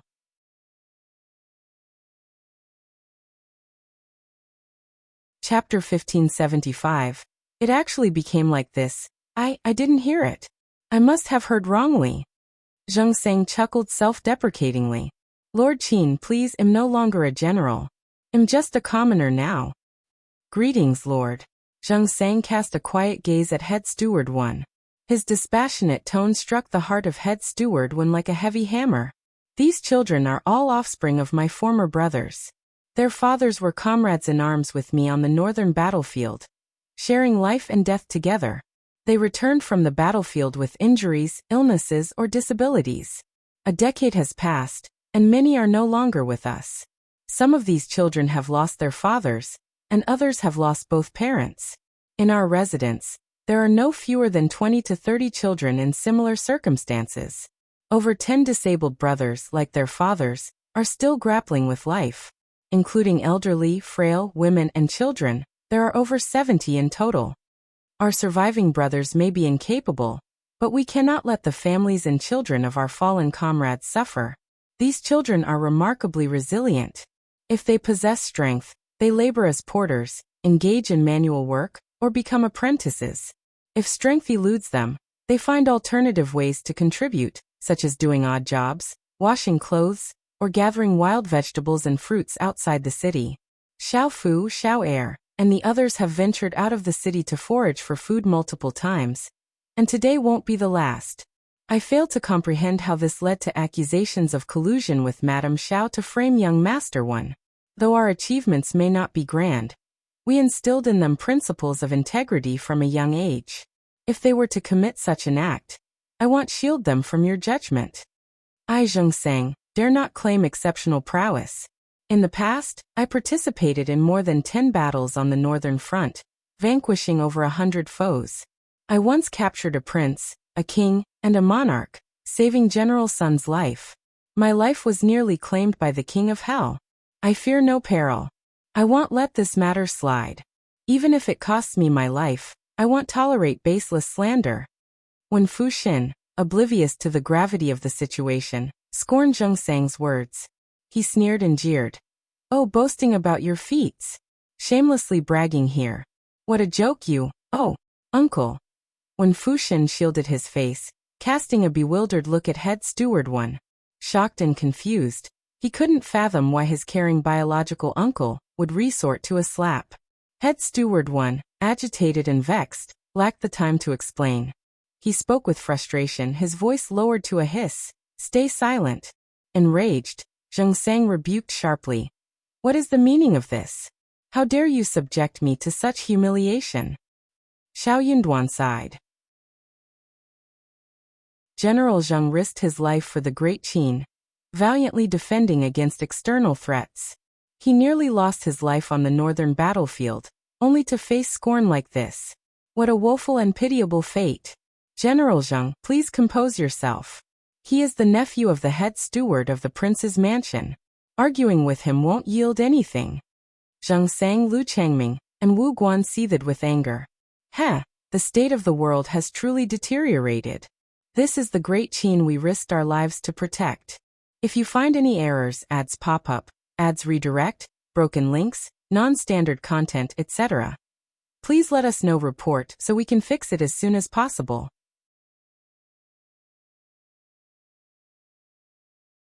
Chapter 1576. Gathering of the Gods in the Heavenly Mansion. I can't help but feel sorry for these children. What wrong have they done? Their father laid down his life for the Great Qin Empire, and yet his son has to endure such humiliation, picking up discarded vegetables and fruits. Elder brother Zheng, I harbor so much resentment towards him. This is far from over. Far from over. Onlookers seethed with anger, unleashing a torrent of curses. This is inhumane. Is he even human? Bullying the less fortunate. Is this the way of the world? It's disheartening. The virtuous never seem to get what they deserve. Without General Zheng and others risking their lives to defend against foreign enemies, how could people revel in luxury and indulge in drunkenness? The imperial court's treatment of them and their families is excessively callous and heartless. Who would dare to enlist in the army in the future? Who would willingly go to the battlefield? Certainly not me. I won't allow my son to go either. Indeed, I'd rather take out loans than subject myself to that. Why would His Highness the Fourth Prince appoint such an individual to a crucial position? It's beyond comprehension. Like master, like servant. Quiet down, watch your words. Trouble may arise from your loose tongue. Head steward Wen could no longer maintain his confident composure. His expression reflected defeat, and cold sweat adorned his forehead. In his heart he lamented, "It's over, it's over." When Fushin covered his face, still nursing a sense of injustice, his countenance betrayed embarrassment, fear, and confusion. Even at this moment, he couldn't fathom the situation. Why was his uncle so apprehensive about these destitute individuals? So what if he's a general? What kind of nonsense general behaves like this? No one would suspect he's a beggar by the roadside. Head steward Wen tossed aside any concern for his dignity or reputation. A forced smile stretched across his pallid face as he offered profuse apologies to Zheng Sang. Disgust and anger had long consumed Zheng Sang and the others. They paid little attention to the steward's attempts at remorse. Wu Guan, boiling with rage, had already stormed out, hurling curses as he seized a horse from the heavenly mansion and galloped straight to the Ministry of Justice to seek justice. Before long, representatives from the Ministry of Justice and the Ministry of Personnel arrived. Delegates from the Great Justice Temple followed suit. General Sun personally made his way to the scene. Soon after, emissaries from the palace joined the gathering. The Crown Prince, the Fourth Prince, and other princes arrived in succession, turning the once serene heavenly mansion into a chaotic assembly of high-ranking officials. Given the circumstances, a public trial was out of the question. All involved parties were ushered to the back hall. The Crown Prince and the other princes took their seats, while the rest stood. Lord Qin, initially handling the case, positioned himself at the rear, his face betraying palpable nervousness. Zheng Sang and his companions stood on the sidelines, observing the unfolding events. Meanwhile, Head Steward Wen and his nephew knelt on the ground, trembling with fear. The swift escalation of the case to the palace owed much to General Sun's intervention. As consort Des' younger brother and the current head of the Sun family, General Sun owed his life to Zheng Sang's past heroics. Zheng Sang, in turn, had amassed numerous accolades and rewards from the court, including praise and recognition from the emperor himself. The documents previously submitted by Zheng Sang to Lord Qin showcased a litany of imperial court notices, highlighting countless military merits and honors earned through his dedicated service. General Sun had consistently held Zheng Sang in high regard, envisioning him as a potential trusted aide to be cultivated. However, upon his return to the capital from the northern regions, Zheng Sang found himself at odds with the bureaucratic intricacies of the capital and disapproved of the Sun family's conduct. Adding to his challenges, Zheng Sang was acutely aware that his act of saving General Sun's life had forged an indelible connection in the eyes of the public. He was seen as inherently associated with General Sun. Beyond his reliance on General Sun, he recognized that establishing himself independently would be an uphill battle. If you find any errors, ads pop up, ads redirect, broken links, non-standard content, etc., please let us know. Report so we can fix it as soon as possible.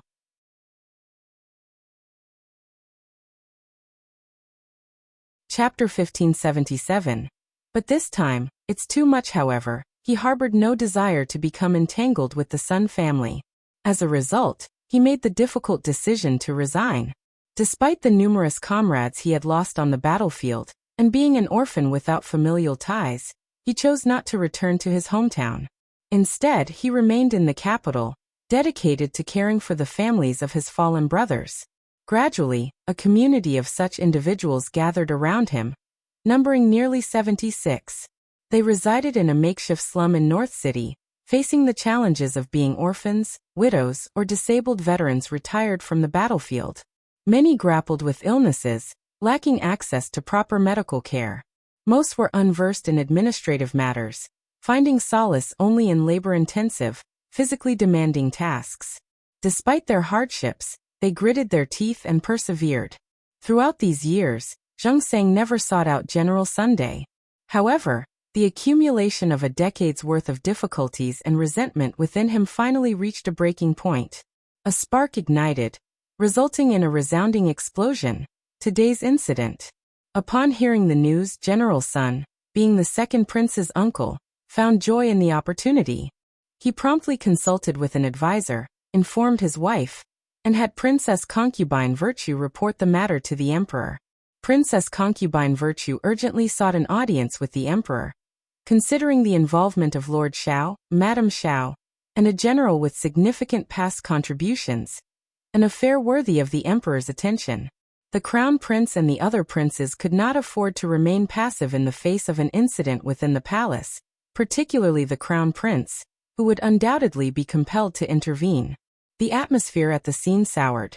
The fourth prince maintained an expressionless demeanor, harboring a wish to kick both individuals to their demise. It appeared that the person in charge treated his dog poorly. Treating the dog too well would imply it was a human with the freedom to act as it pleased. Since it was a dog, all the unscrupulous actions would be attributed to the master. Once everyone was assembled, the crown prince let out a sigh and cast a complex look at Shao Yunduan. He inquired, "Officer Shao, what is happening? Enlighten me." As Shao Yunduan was the most knowledgeable among those involved, he assumed the role of questioning. When Fu Xin remained utterly clueless, still muddled and unaware of the situation. Observing the presence of the crown prince, the fourth prince, the second prince, and the third prince, he felt an unexpected surge of excitement. What did this signify? It meant that his uncle held considerable influence. See, the crown prince and the fourth prince were both present. His uncle, as the trusted aide of the fourth prince, surely wouldn't let them suffer. The crown prince, known for his benevolence, wouldn't disrespect the fourth prince.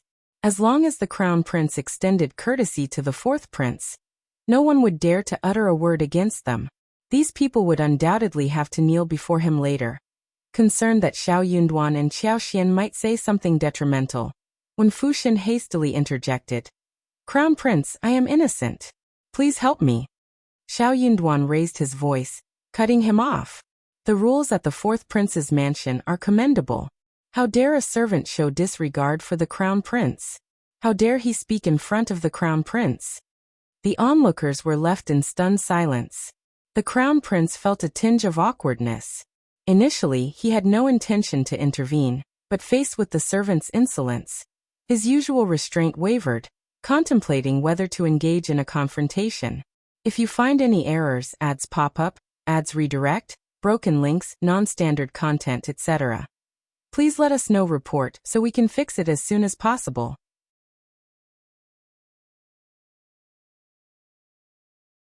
Chapter 1578. Lawless. But to his surprise, Shao Yunduan spoke up.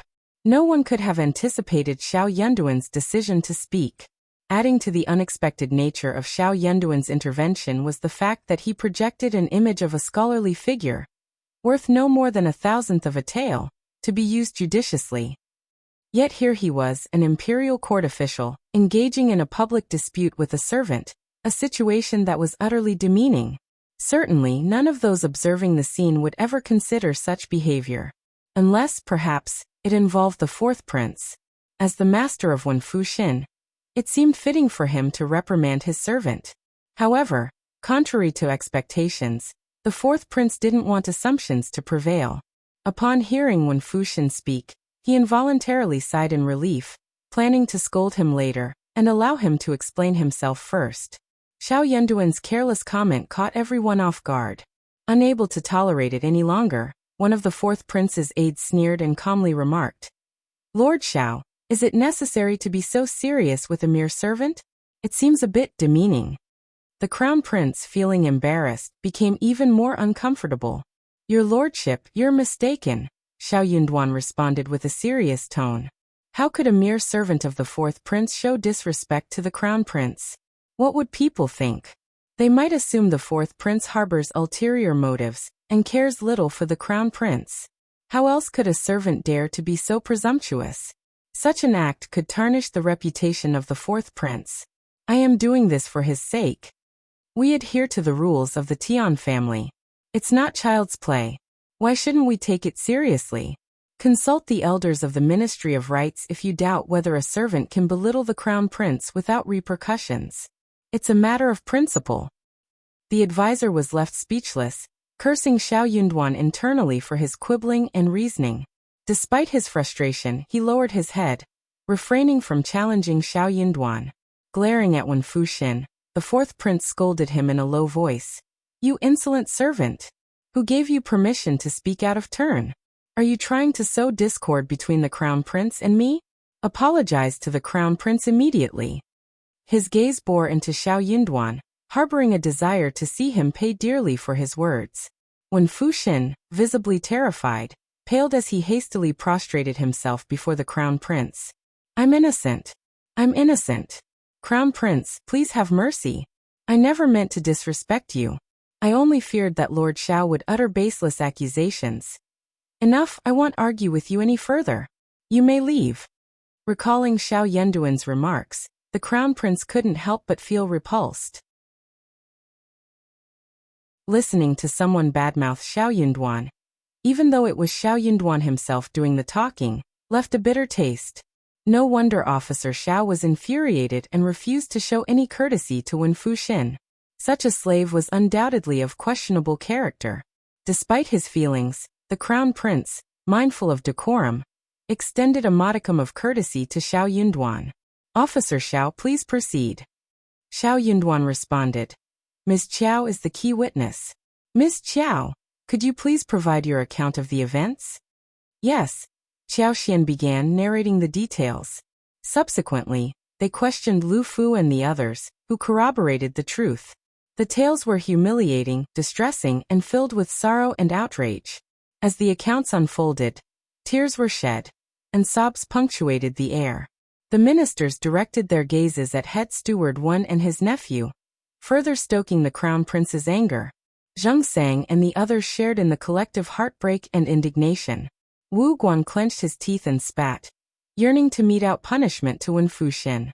General Sun, incensed, voiced his outrage. "This is beyond the pale. Utterly despicable. How could you subject these children to such humiliation? Have you no humanity? If you find any errors, ads pop up, ads redirect, broken links, non-standard content, etc. Please let us know. Report so we can fix it as soon as possible."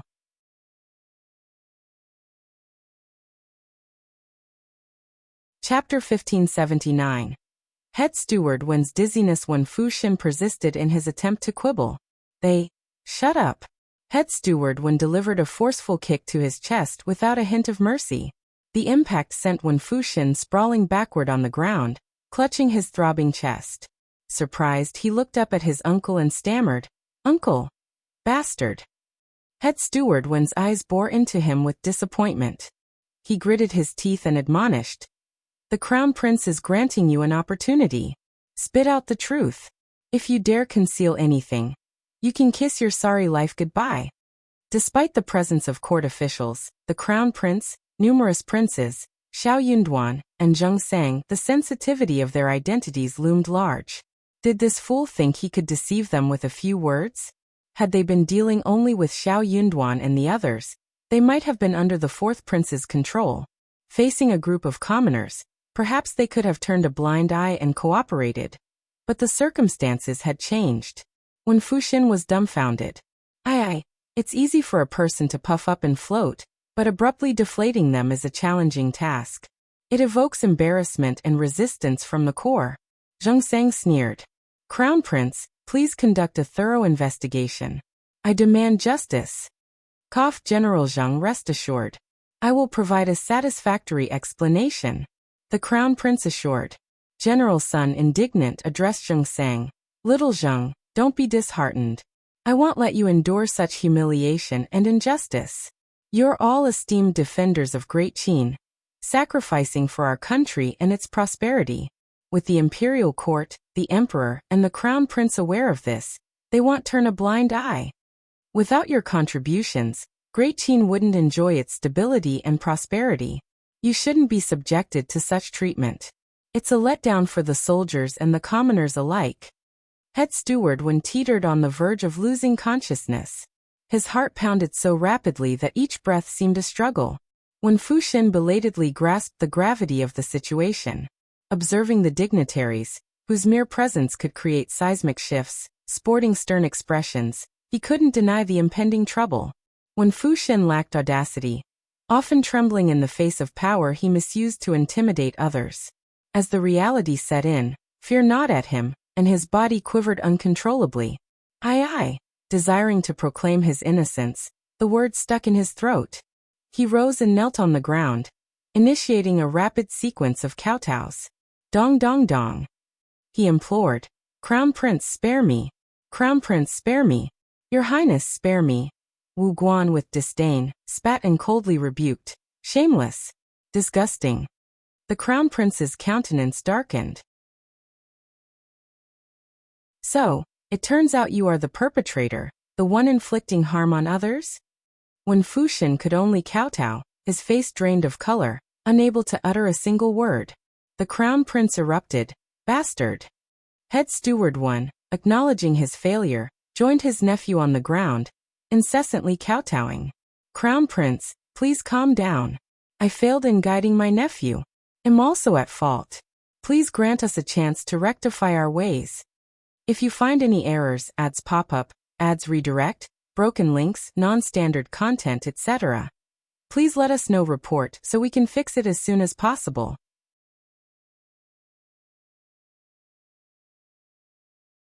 Chapter 1580. Lord Qin's headache. General Sun sneered. Head Steward Wen truly lives up to his title, decisive and bold. If not for the uproar today, would he have shown such courage? I heard that just moments ago, when he stood in the heavenly mansion Yaman's court, he exuded arrogance. Shao Yunduan spoke calmly. General Sun makes a valid point. Head Steward Wen accused my wife of colluding with Shao Fu to harm his nephew. I find it peculiar that he wasn't present during the incident, yet he seemed well informed. Shouldn't Lord Qin have been the one to question him? Zheng Sang added with a cold tone. Lord Shao is correct. Before the Crown Prince and others were made aware, you didn't express concern about failing to guide your nephew properly. Now you seek a chance for redemption? What kind of game are you playing with us? General Sun slammed the table. This is beyond forgiveness. The fourth prince harbored deep animosity, yet he understood that the head steward's tenure was doomed. Even if his life were spared, the position of head steward was forfeit, and his nephew's fate far from assured. General Sun and the second brother wouldn't let the matter rest, and his father would struggle to justify it. Attempting to garner support from the generals was futile. Who would believe him after witnessing the fate of Zheng Sang and the others? The fourth prince, foreseeing trouble down the line, decided to distance himself from the head steward. Coldly he declared, "I know nothing of this affair. If I did, you wouldn't escape unscathed. Given the current situation, Crown Prince, these two are your responsibility. Whether you choose punishment or interrogation, it's in your hands." Head Steward 1 and Wen Fuxian immediately collapsed, wailing on the ground. Crown Prince, irritated, frowned and ordered, "Gag them and take them away." Lord Qin promptly complied.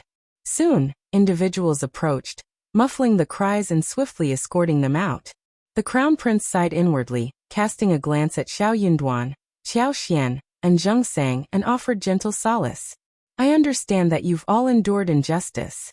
Those individuals are despicable and tyrannical, deserving no easy forgiveness. Let Lord Qin handle the interrogation, and we'll thoroughly investigate the matter. We'll address it according to your wishes." Zheng Sang and Shao Yunduan expressed no objections. They exchanged appreciative glances and silently thanked each other. Lord Qin, though internally groaning, had no choice but to steel himself and accept the responsibility. Originally a minor case, a mere conflict among ordinary individuals, it would have resulted in a scolding and perhaps a lesson for resolution. Yet the involvement of three parties with extraordinary identities promised a more severe outcome. At best, it would be a minor altercation. At worst, it could tarnish the reputation of officials' families and the descendants of meritorious individuals. However, Lord Qin couldn't ignore the fourth prince's influence, complicating matters and giving him a headache. Now tasked with handling the case, the Crown Prince rose and dismissed the assembly. The darkening sky signaled the end of the day. Crown Prince regarded Zheng Sang and the others with a gentle gaze. Shao Yunduan respectfully said, "Crown Prince, I will attend to General Zheng." Crown Prince nodded with a satisfied smile and concluded, "That's excellent. Let's reconvene tomorrow. If you find any errors, ads pop up, ads redirect, broken links, non-standard content, etc., please let us know. Report so we can fix it as soon as possible."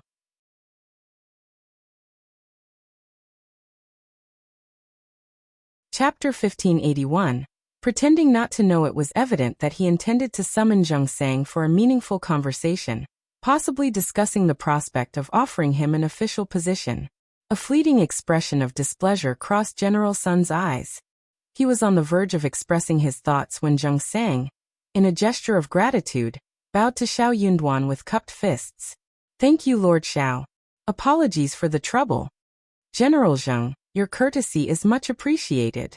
I'm no longer a general. Lord Shao, if it's agreeable to you, you can address me as Brother Zheng." "Very well, Brother Zheng." Shao Yunduan nodded with a warm smile. General Sun felt a profound sense of distaste. He forced a smile and remarked, "Little Zheng, you're going too far. How have you managed all these years? Why didn't you seek me out when you were facing difficulties? No need for such formality between us. I always assumed you had returned to your hometown. This comes as a surprise." Zheng Sang almost wanted to burst into laughter.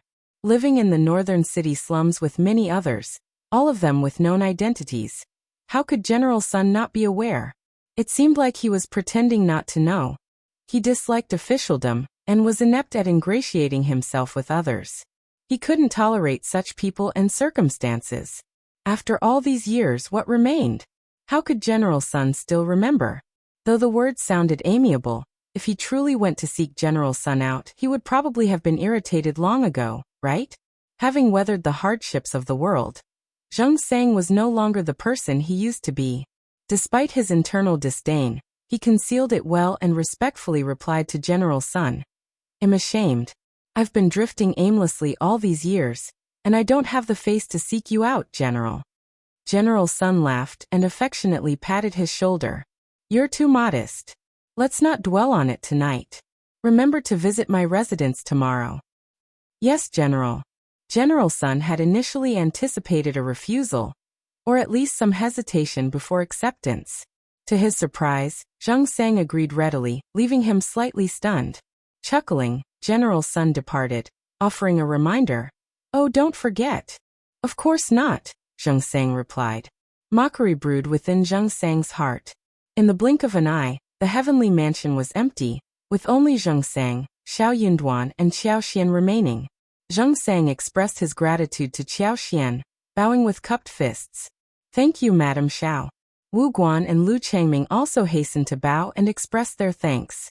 "Thank you so much, Madam Shao. Without your assistance today, these children..." Sigh. Lu Fu added. Zhang Sang sighed and called the children forward to thank Qiao Xian. Taking Qing Lian and Qiao Qiao by their hands, Qiao Xian directed Lu Fu to follow. She smiled and said, "Don't be so modest, Brother Zhang. You're too kind. I'm just doing what needs to be done." After a brief pause, she added with a half-joking smile. "Actually, I'm relying on my husband's fearlessness. Some may find it challenging to lend a hand, but no one dares to refuse." Zhang Sang chuckled. "Regardless, we owe a debt of gratitude to Madame Shao and Lord Shao." Xiao Yunduan suggested. "Let's head to our house first. It's nearby. You can freshen up, have a meal, and I'll arrange for your return later." After a moment's thought, Zhang Sang nodded with a smile. "Thank you, Lord Shao and Madame Shao." Qiao Xian excitedly chimed in. "Absolutely, you're most welcome. If you find any errors, ads pop up, ads redirect, broken links, non-standard content, etc., please let us know report so we can fix it as soon as possible."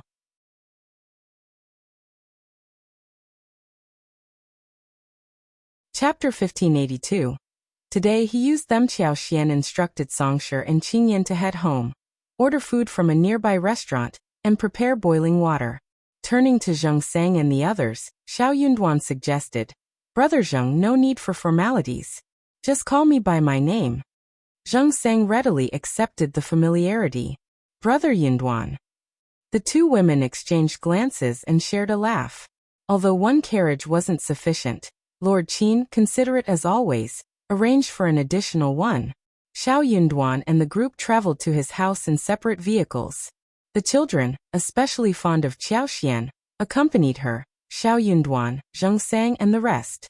During the journey, Wu Guan and Lu Changming expressed their excitement.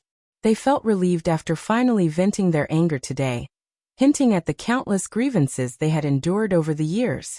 Having been fearless warriors on the battlefield, they returned to the city bearing injuries, illnesses, and missing limbs. Once mighty, now they had to endure humiliations and submit for a meal. The stark contrast between their past and present experiences weighed heavily on their hearts. Xiao Yunduan couldn't help but sigh inwardly. He acknowledged having used them to his advantage today. Prompted by Lixia's information, he swiftly arrived at the heavenly mansion. While Qiao Xian was unfamiliar with Fu Wenxin, Xiao Yunduan recognized him. Observing the fourth prince's attempt to manipulate the crown prince, an idea occurred to him. Why not seize this opportune moment? Rather than rushing forward, he blended into the crowd, opting to observe the unfolding developments. Xiao Yunduan exuded confidence, firmly believing that his wife wouldn't succumb easily. Rather than approaching the scene directly, he instructed Li Xia to keep an eye on the crowd. When Xiao Er brought over Zhang Sang, Wu Guan, and Lu Changming, Xiao Yunduan intervened, preventing their progress. Upon revealing his identity and engaging in a brief conversation, Zhang Sang willingly handed over the reins, declaring that he would take charge. When Wen Fuxin was digging his own grave, Xiao Yunduan took the forefront. Anticipating head steward Wen's involvement, he knew the patriarch would show up, driven by the expectation that his son would support him in his old age. Head steward Wen did not disappoint. With Wen Fuxin carelessly courting disaster, there was no turning back, and head steward Wen had to play along. Confident in the fourth prince's backing, head steward Wen wasn't afraid of failure. As long as he tarnished Zhang Sang's name, the fourth prince would offer unwavering support. It seemed like the matter would eventually be settled as a minor inconvenience. However, fate had different plans for him this time. Even the fourth prince would find himself implicated to some extent. This affair concerned the descendants of soldiers who had fought for the country. Without a proper explanation, the generals wouldn't stand for it. In this critical moment, Zheng Sang took the stage. When he and Shao Yunduan synchronized their efforts, the trap ensnared the uncle and nephew, sealing their fate. Although Shao Yunduan hadn't anticipated the situation escalating to this extent, he found the outcome quite satisfying. The bigger the situation, the better. While the crown prince insisted on maintaining an appearance of normalcy, Shao Yunduan believed in divine retribution for the wicked. Regardless, he went with the flow. Upon reaching Qiao and Shao Yunduan's home, Li Xia swiftly prepared hot water, bathing the children and combing their hair. The dishes ordered from the restaurant arrived promptly. 2 tables were set with 8 dishes and 1 soup each. Shao Yunduan and the others even ordered 2 pots of wine. Qiao Xian dined at the kitchen table with the children. If you find any errors, ads pop up, ads redirect, broken links, non-standard content, etc., please let us know. Report so we can fix it as soon as possible.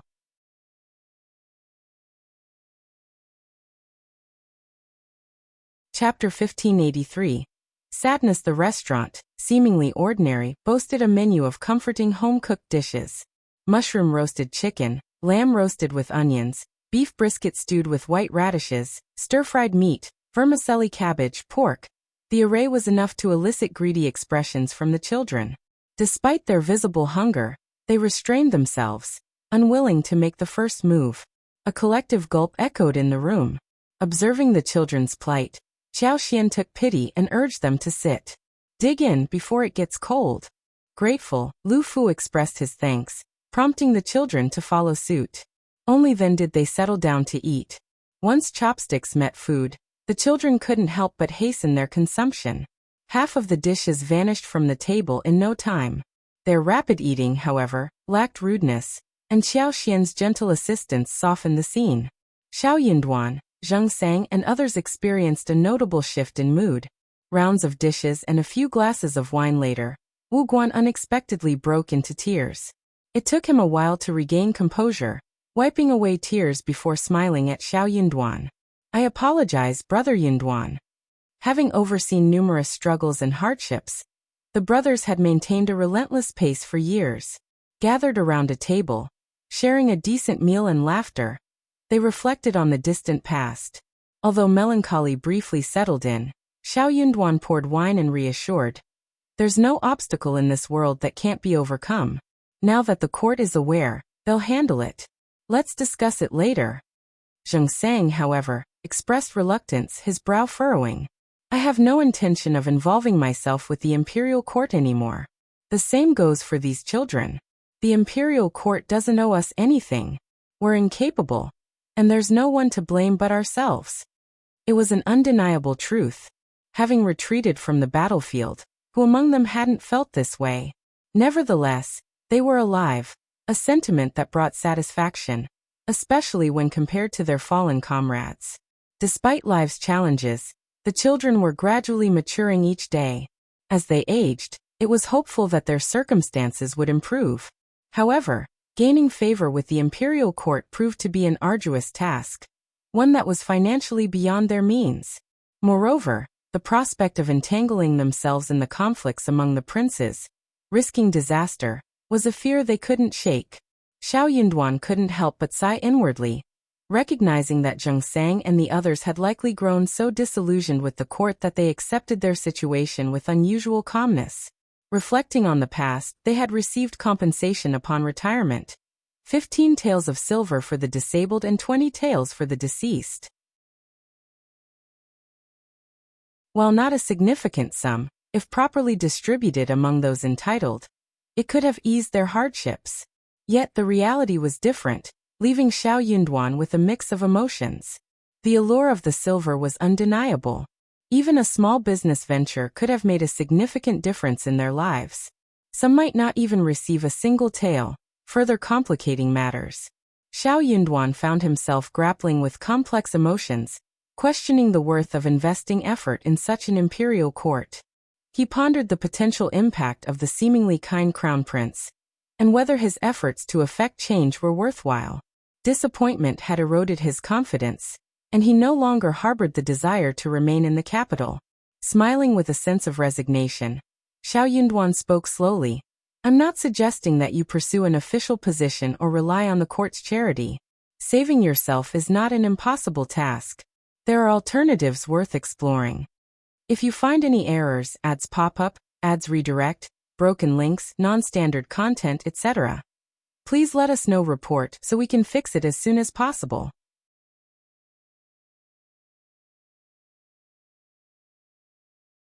Chapter 1584. Must satisfy everyone. Zheng Sang stood there, momentarily stunned. The eyes of Wu Guan and Lu Changming sparkled with hope. Unable to contain his curiosity, Wu Guan inquired, Lord Shao, do you truly have a solution for us? Though Zheng Sang opened his mouth, no words escaped. Shao Yunduan grinned. My wife intervened to save those children today, creating a fateful connection between us. Given her compassionate nature, she will undoubtedly address this matter. Elder brother Wu, just be patient. My wife has no affiliations with the court. Possibly, he himself would distance from the capital in the near future. Wu Guan was taken aback. Madam Shao. Indeed, that's correct. Anticipating that Wu Guan's skepticism might lead Shao Yunduan to overthink, Zheng Sang interjected with a smile. Brother Yunduan, let's wait and observe. Shao Yunduan chuckled. You're right, Brother Zheng.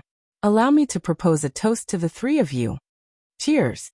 In the intermediary office of the Heavenly Mansion, Lord Qin was fraught with worry after head steward Wen and his nephew were imprisoned. The concern was not about how the case was conducted, but rather about its resolution. Achieving satisfaction from all parties was imperative. This proved to be an arduous task.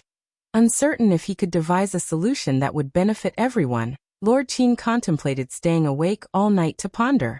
Unfortunately, he was denied such an opportunity. In the dead of night, a group of shadowy figures infiltrated the Heavenly Mansion's prison. When head steward Wen, berating his nephew, witnessed the leader revealing his true identity, his previously disheartened demeanor instantly transformed. He hastily rose from the ground, exclaiming, Commander Wei! Commander Wei!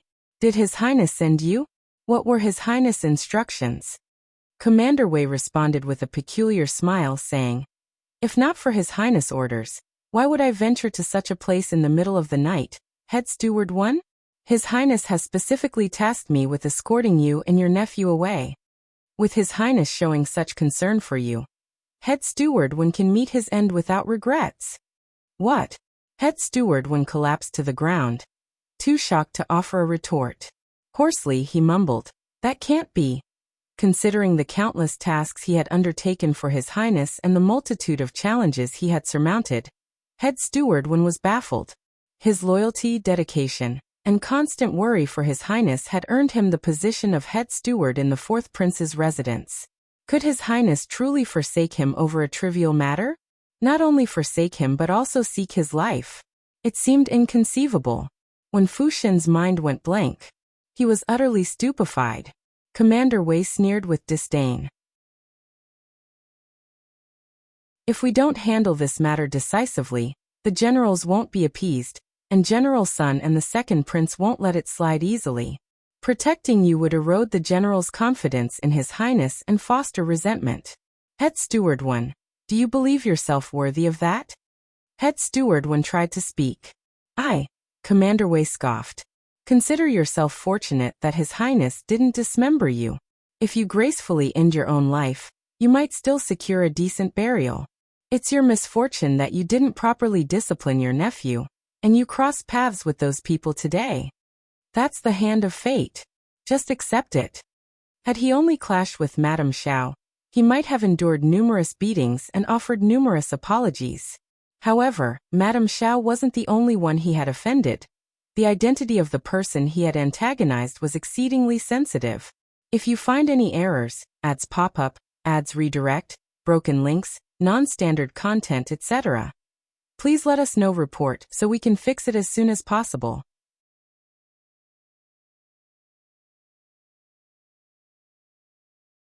Chapter 1585.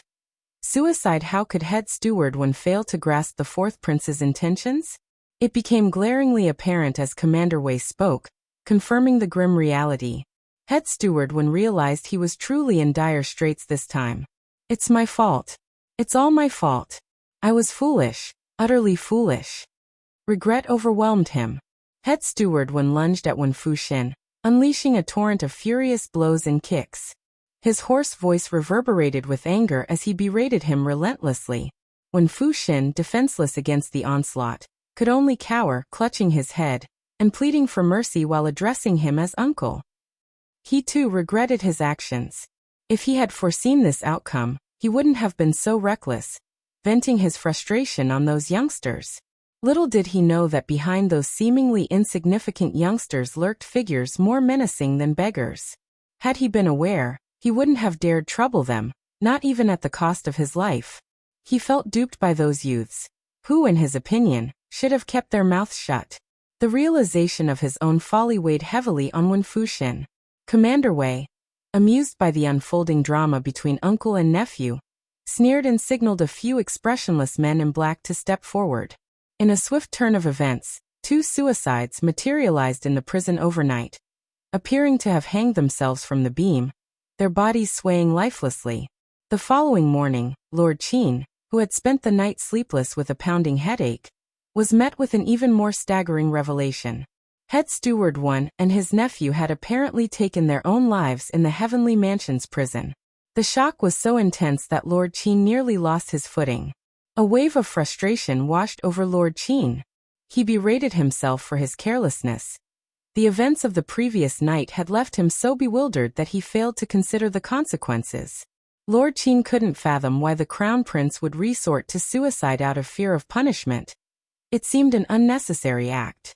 More likely, the 4th prince had silenced him to prevent disclosure of sensitive information. As head steward of the prince's residence, Head Steward Wen likely held numerous secrets about the 4th prince, making a swift decision from the prince understandable. However, with the death occurring in his domain, Lord Qin faced the repercussions. The dilemma weighed heavily on him, and he pondered his next course of action. Enduring his headache, Lord Qin ordered the removal of the corpses, instructing their proper placement. Simultaneously, he summoned 2 grandmasters to strategize. Following the discussion, he dispatched messengers to report to the 4th prince's residence in the East Palace. Ultimately, Lord Qin personally visited the East Palace to apprise the Crown Prince of the situation and extend his apologies. He acknowledged that had he been more vigilant, the tragedy might have been averted. The Crown Prince sighed, expressing his regret. They possessed some courage, but this extreme step was unnecessary. Nonetheless, if they've chosen this path, there's little we can do to dissuade them. Let's conclude the matter here. Proceed to my 4th brother's residence to discuss closing the case, then inform Officer Shao and General Zheng. Yes, Crown Prince. Your understanding is deeply appreciated. I am truly sorry, Lord Qin replied. The Crown Prince's words established the tone for the situation, providing Lord Qin with some relief. Yet a sense of bewilderment lingered. Was the Crown Prince's sigh genuine or feigned?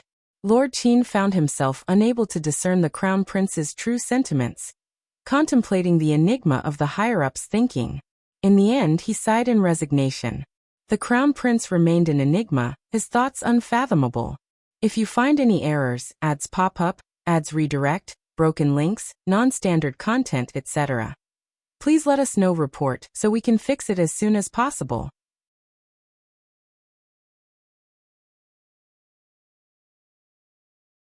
Chapter 1586.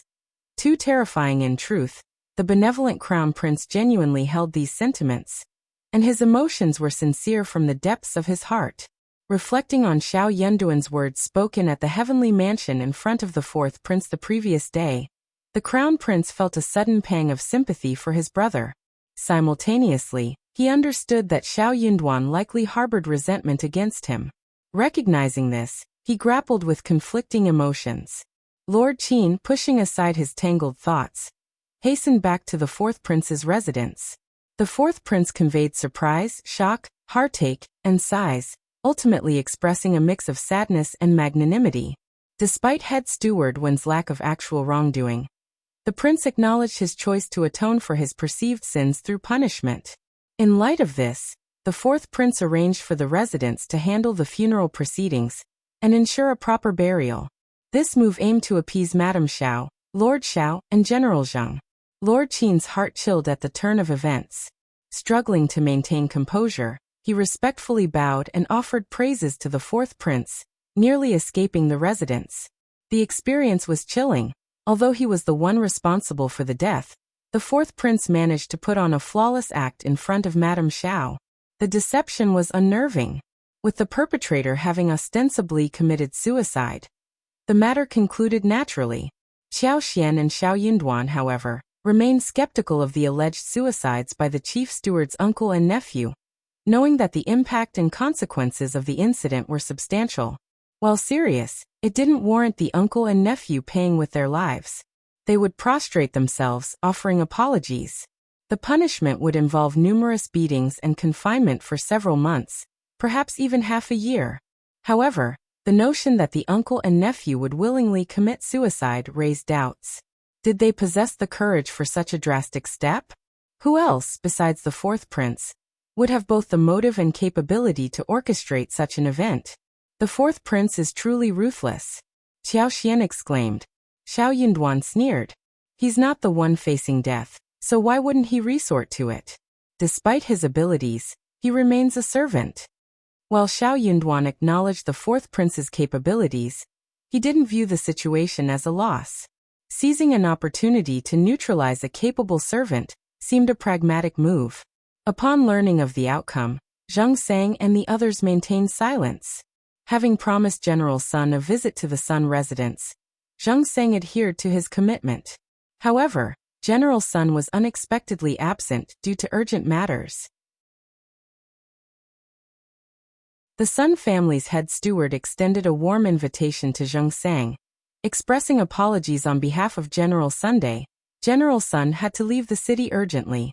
He insisted that if General Zheng arrived, we should extend our hospitality and entertain him. Zheng Sang concealed the mockery deep within him, adopting a composed demeanor and expressing around 30 to 40% gratitude.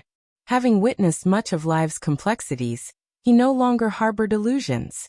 A decade ago, he could have garnered attention and saved General Sun's life, earning the general's favor. However, with the passage of time, Zheng Sang lacked official standing, societal status, influential connections, and a notable family background. It was unrealistic for General Sun to genuinely regard him with importance. If you find any errors, ads pop up, ads redirect, broken links, non-standard content, etc., please let us know. Report so we can fix it as soon as possible.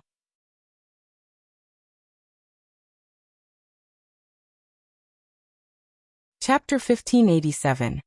He knew 10 years ago yesterday's expressions of gratitude were mere formalities. While General Sun's words seemed initiated by politeness, Zheng Sang couldn't afford to be criticized for mistreating his savior. Despite General Sun's status, he felt compelled to honor the invitation. However, with the recent suicides of the uncle and nephew in the Heavenly Mansion's prison, any potential leverage that General Sun and the second prince could exploit had dissipated. Given these circumstances, Zheng Sang questioned whether General Sun would still extend his goodwill. Familiar with the duplicity and varied behaviors of dignitaries a decade ago, Zheng Sang's understanding deepened over time. After sipping tea and engaging in a brief conversation with the butler, Zheng Sang rose to depart. Before leaving, he expressed gratitude, making clear his reluctance to return to officialdom. He emphasized that he appreciated General Sun's kindness, but had no intention of resuming his bureaucratic duties. "I will always be grateful, and I hope for your success and fulfillment of your desires," he added. The butler, somewhat relieved, awkwardly smiled and assured Zheng Sang that he would convey the message to General Sunday. Notably, he refrained from attempting to persuade Zheng Sang to stay, revealing General Sun's apprehension about any potential insistence on repayment for the life-saving grace. Expressing his thanks, Zheng Sang received a small silver token of appreciation from the butler. "Here is 300 taels of silver," the butler said, acknowledging Zheng Sang's challenging situation. "This is a modest gesture of our gratitude. Please accept it, General Zheng." and don't feel obliged to decline. Zhang Sang had no desire for it whatsoever. A decade ago, he would have steadfastly refused any form of assistance. Now, after a moment's hesitation, he accepted the envelope containing the banknotes. Thank you, General. He recognized that declining might not bring him peace of mind.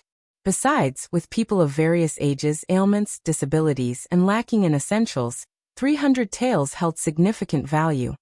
It would prove beneficial to take it back. Expressing sincere thanks, Zhang Sang couldn't ignore the potential intentions behind General Sun's gesture. Nevertheless, he had gained something from the encounter, and gratitude was only natural. As Zhang Sang left, General Sun emerged from behind the partition. Old master. The butler hastened forward and bowed, conveying, "This man is quite astute. He doesn't linger on matters unnecessarily." Having prepared various words, the butler found himself with no opportunity to share them. General Sun's eyes flickered, a sense of inexplicable frustration settling in. The feeling of hitting cotton did little to uplift his mood, and he recognized a deeper turmoil within himself. Let it be. After a brief pause, General Sun uttered these words and walked away with firm strides. If you find any errors, ads pop up, ads redirect, broken links, non-standard content, etc., please let us know. Report so we can fix it as soon as possible.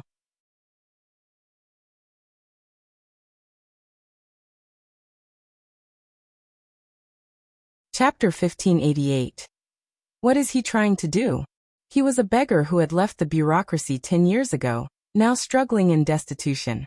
Regardless of his past bravery and excellence, in Emperor Qian's eyes, such an individual was considered worthless and not worth the emperor's attention. Shao Yunduan received a summons to appear in court. Kneeling in the intermediate hall of the Thousand Autumn Palace, Shao Yunduan faced the emperor's scathing reprimands. Emperor Qian of Qi, known for his intelligence, was also conceited and selfish. He had zero tolerance for scheming or anyone, even those who had previously praised him or made significant contributions. Emperor Qian was well informed about the events at the Heavenly Mansion's government office, including the subsequent developments. His keen mind allowed him to discern Shao Yunduan's involvement in the unfolding events. The emperor's thoughts raced, and it didn't take much for him to deduce Shao Yunduan's role. If Shao Yunduan hadn't colluded with Zhang Sang, leading the uncle and nephew into a trap, the situation would not have reached this point. Emperor Qian pondered the motives behind Shao Yunduan's actions. Was he so arrogant and dictatorial as to openly assist the crown prince in eliminating dissidents? Such actions seemed unseemly. Additionally, Zhang Sang and his comrades had already received compensation from the imperial court for their service on the battlefield. How they lived afterward was their own responsibility. Why was Shao Yunduan associating with them and the Sun family, seemingly attempting to instigate conflict and tarnish the court's reputation? Fortunately, the situation hadn't escalated to its worst potential. Otherwise, Emperor Qian might have summoned Shao Yunduan not just for a scolding, but for more severe consequences. I must warn you, regardless of your significant contributions, you remain a subject of the Great Qin Empire, an official of the imperial court, not a personal servant of the crown prince. Your achievements do not grant you the privilege of arrogance. Do not harbor delusions that you can act with impunity and scheme against anyone. I will not tolerate it. If there is a next time, your punishment will be severe. Shao Yunduan listened to the emperor's rebuke in silence. As the emperor's anger reached the point of self-cursing, Shao Yunduan, bowing low, uttered, "I am sorry, Your Majesty. Please punish me." The momentarily calmer emperor, infuriated once again, forcefully slammed a cup of tea onto the coffee table. "How dare you? Shao Yunduan, don't think that you will escape punishment. Do you not understand what's in your best interest? I do not dare otherwise. I have reflected on my actions lately and come to a realization. My success since becoming an official has made me unstable. Although this incident is resolved, I cannot guarantee that I won't err in the future. Your Majesty, please grant me leave." Shao Yunduan felt a sense of relief. No longer desiring to remain in the capital, he contemplated pursuing his own path. What did it matter to him? Unaware that he would need to suppress his anger, feign ignorance of his wife's mistreatment, and continue serving the crown prince diligently, Shao Yunduan envisioned a life devoid of such servitude. He deemed his current role meaningless, devoid of any psychological comfort. If you find any errors, ads pop up, ads redirect, broken links, non-standard content, etc., please let us know. Report so we can fix it as soon as possible.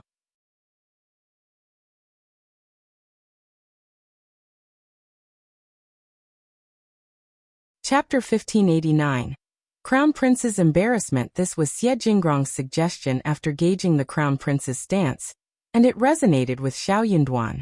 Initially confused, Shao Yunduan hadn't considered this possibility at first.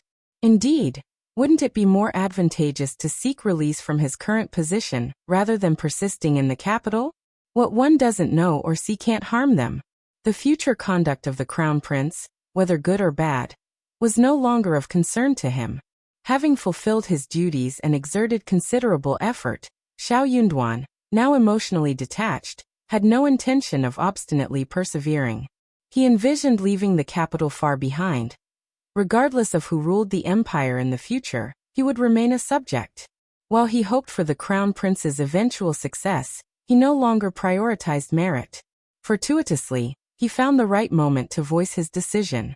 The emperor, caught off guard, briefly froze before responding coldly. Shao Yunduan, are you serious? Do you comprehend the gravity of your words? Your Majesty, upon reflection, I believe this is the most suitable course of action. The emperor stared at him with a sneer. So you do understand your place. Shao Yunduan kowtowed once more. Go inform the Crown Prince of your decision. The emperor wanted the Crown Prince to make the final call. Shao Yunduan's heart sank, but he dared not utter further protest. Yes, I will. Without delay, Shao Yunduan proceeded to the East Palace. Upon hearing that Shao Yunduan sought an audience, the Crown Prince's initial reaction was to devise an excuse to decline. For some inexplicable reason, the Crown Prince felt a slight reluctance to meet Shao Yunduan alone. The awkwardness hung in the air, leaving him uncertain about what to say. After a moment's contemplation, he instructed someone to bring Shao Yunduan in. It wouldn't be prudent to avoid the meeting. What if Shao Yunduan was overanalyzing the situation? That was something the Crown Prince wanted to avoid. The Crown Prince, known for prioritizing others, usually chose to sacrifice himself in conflicts. However, this magnanimity often went unappreciated, making it slightly inappropriate in certain situations. As they exchanged greetings, the initial awkwardness in the Crown Prince's heart began to fade. Observing Shao Yunduan, the Crown Prince had much to express. Ultimately, he sighed and said, Officer Shao, you didn't have to confront Fourth Brother like that yesterday. Fourth Brother has always been hot-tempered. If he bears a grudge because of this, wouldn't he? Thank you for your concern, Crown Prince. Shao Yunduan calmly cupped his hands. Actually, it doesn't matter. After all, I am afraid that the Fourth Prince doesn't have any good feelings towards me. Shao Yunduan acknowledged, but inwardly he marveled at the Crown Prince's apparent belief that the uncle and nephew had genuinely taken their own lives. Was the Crown Prince truly so uncomplicated? The revelation left Shao Yunduan astounded. If you find any errors, ads pop up, ads redirect, broken links, non-standard content, etc., please let us know. Report so we can fix it as soon as possible.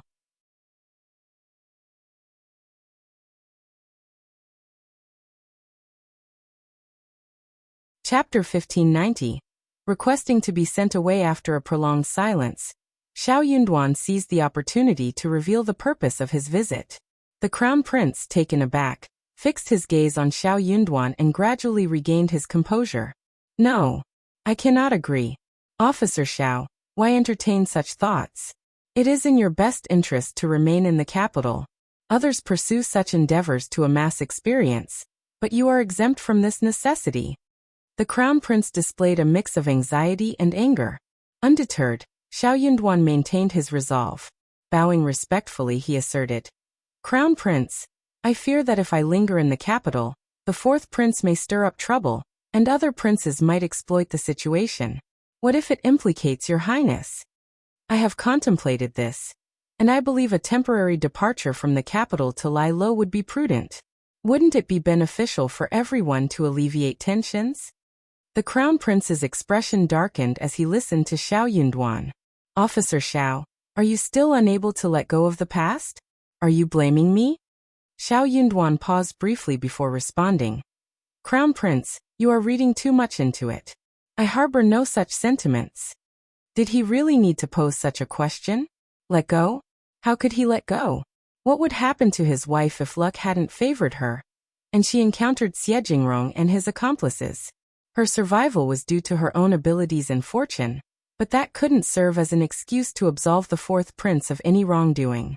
The Crown Prince attempted to console him, stating, regardless, Madame Shao returned unharmed. She suffered no harm. How could he say that? As a loyal minister, he had to heed the Crown Prince, but his heart remained frigid.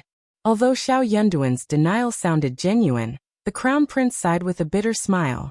I understand that you still harbor resentment, Officer Shao. But who in this world can act without restraint? There are limits to what one can accomplish.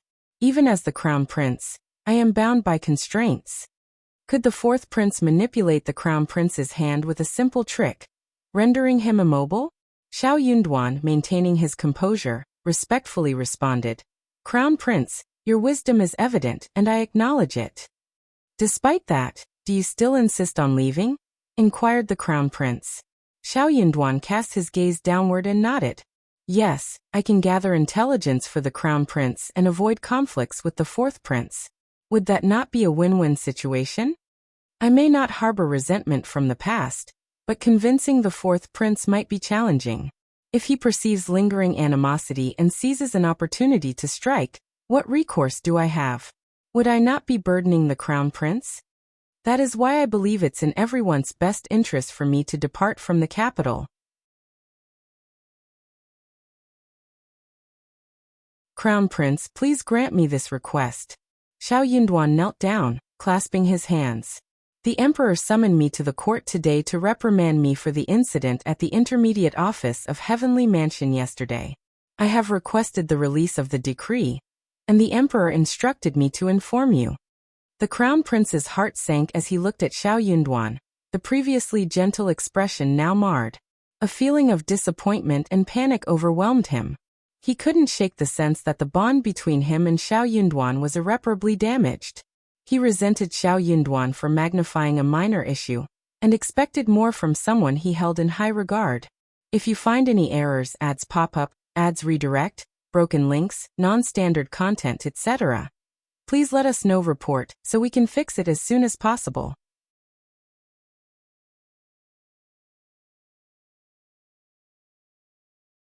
Chapter 1591.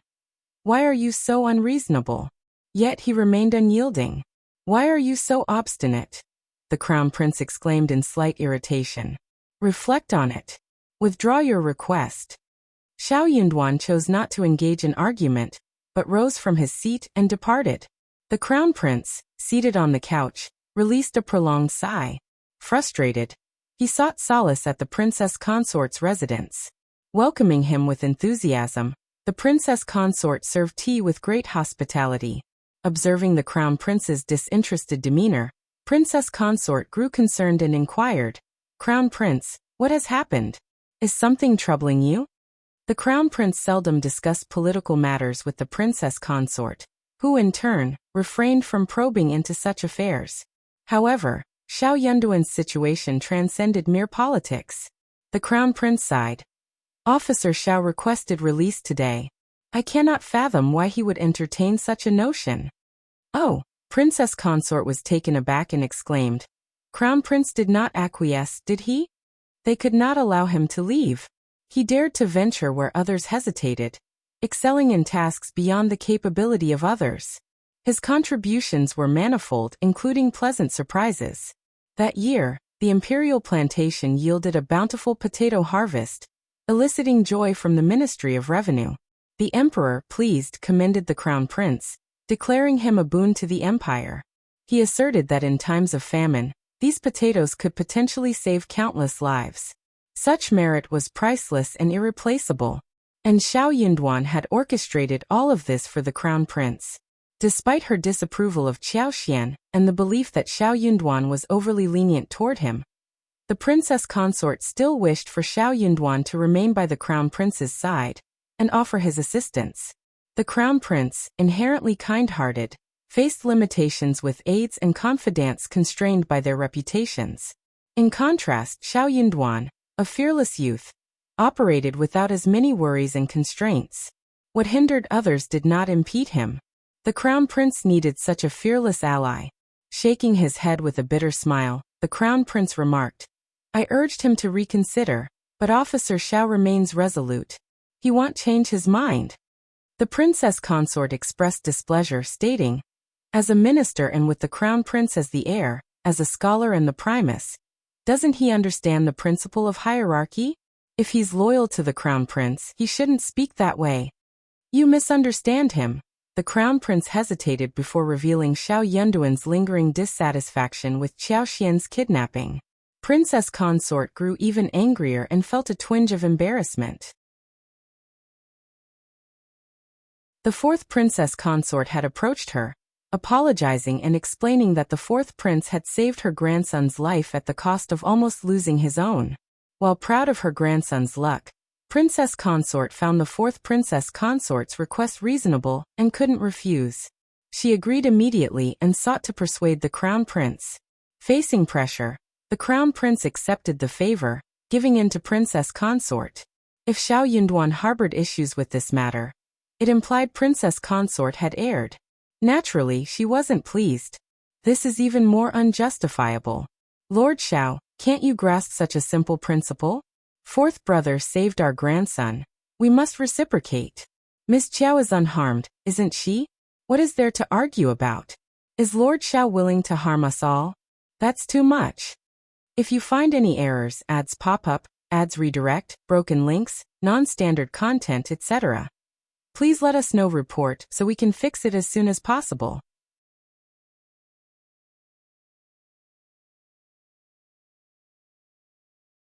Chapter 1592. Miss Qiao must have instigated it. If I may speculate, Lord Shao wouldn't act so thoughtlessly towards the Crown Prince. Perhaps it's Miss Qiao who is influencing him.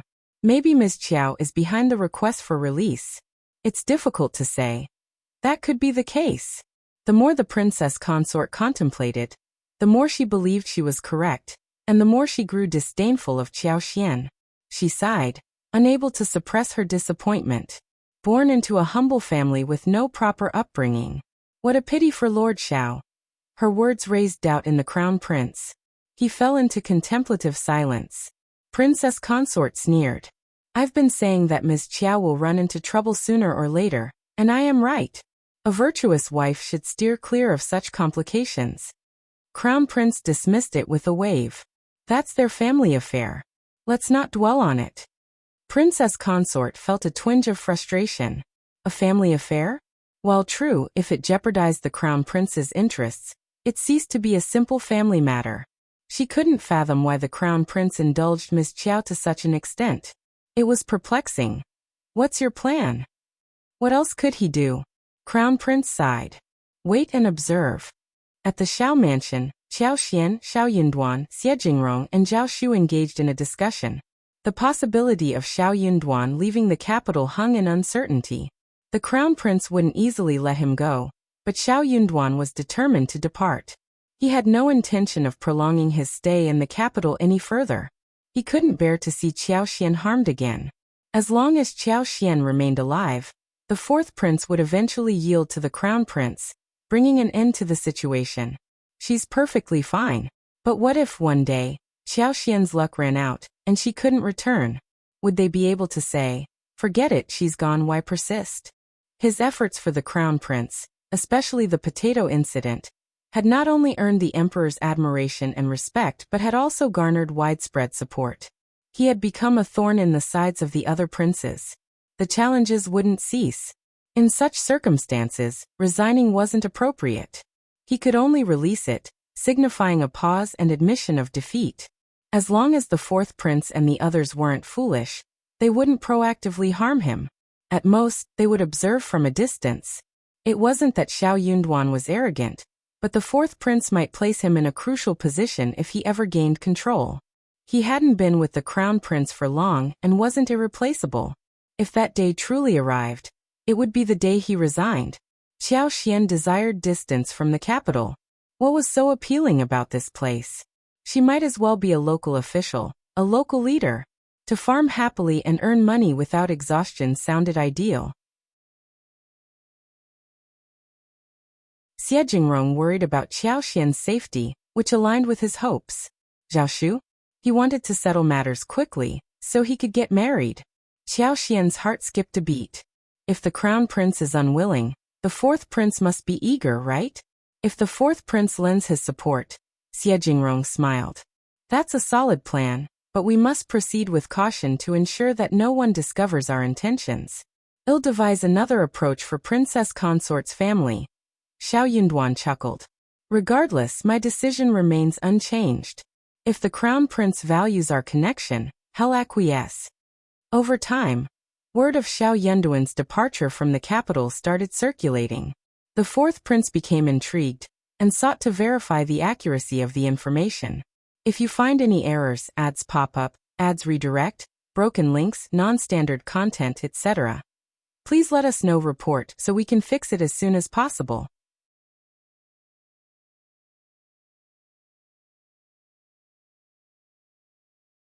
Chapter 1593. Tit for tat. The crown prince seethed with anger, adamant about rejecting anyone associated with the East Palace. However, Xiao Yunduan's demeanor remained ambiguous and perplexing. Contrary to appearances, Xiao Yunduan's stance was crystal clear. The fourth prince, growing increasingly convinced, desired to expedite Xiao Yunduan's departure from the capital. This individual's presence in the capital's intermediate had brought about too many complications. The farther he went, the better. Initially skeptical of Princess Consort's words, the crown prince now found himself infuriated and placed blame on Qiao Xian. Summoned to the East Palace, Qiao Xian received a severe reprimand from Princess Consort. The intention was to urge her to adopt a generous and virtuous attitude, to not harbor selfish resentments. What more could she gain by ruining her husband's career? In the face of accusations, Qiao Xian grew indignant. I fail to comprehend your meaning, and I don't understand why you're telling me this. Princess Consort's anger escalated, and she sneered.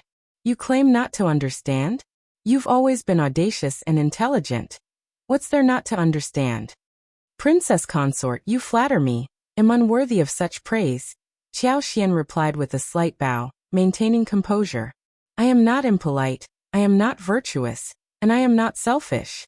Princess Consort, where did you come across these words? You.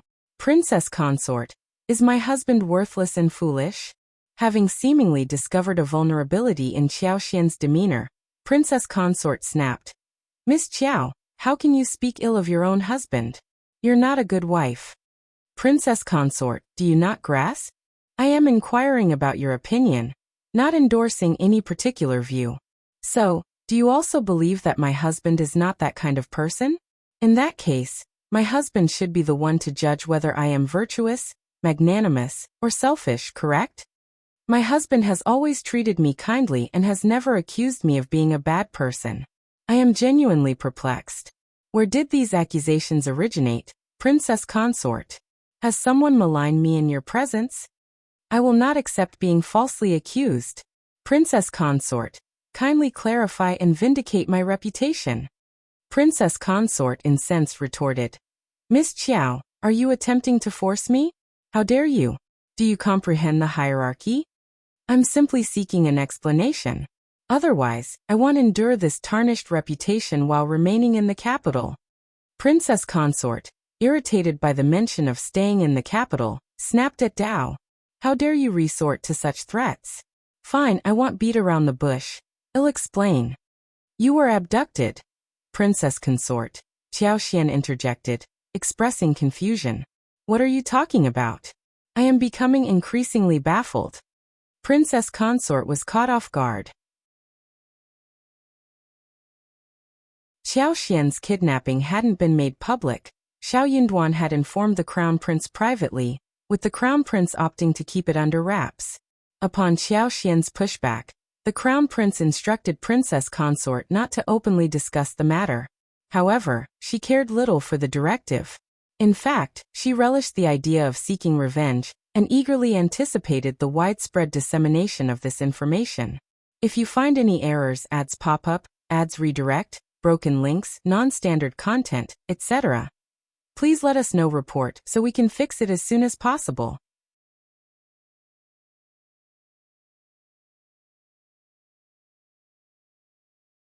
Chapter 1594. Chapter 1595. She cared little about the potential spread of rumors, and the trouble it might bring to Qiao Xian. Princess consort spoke coldly. You understand perfectly well what I'm referring to. There are no outsiders here. They are all my confidants. There's no need for you to feign ignorance. You were taken. Who abducted me? Princess consort, enlighten me with the whole story.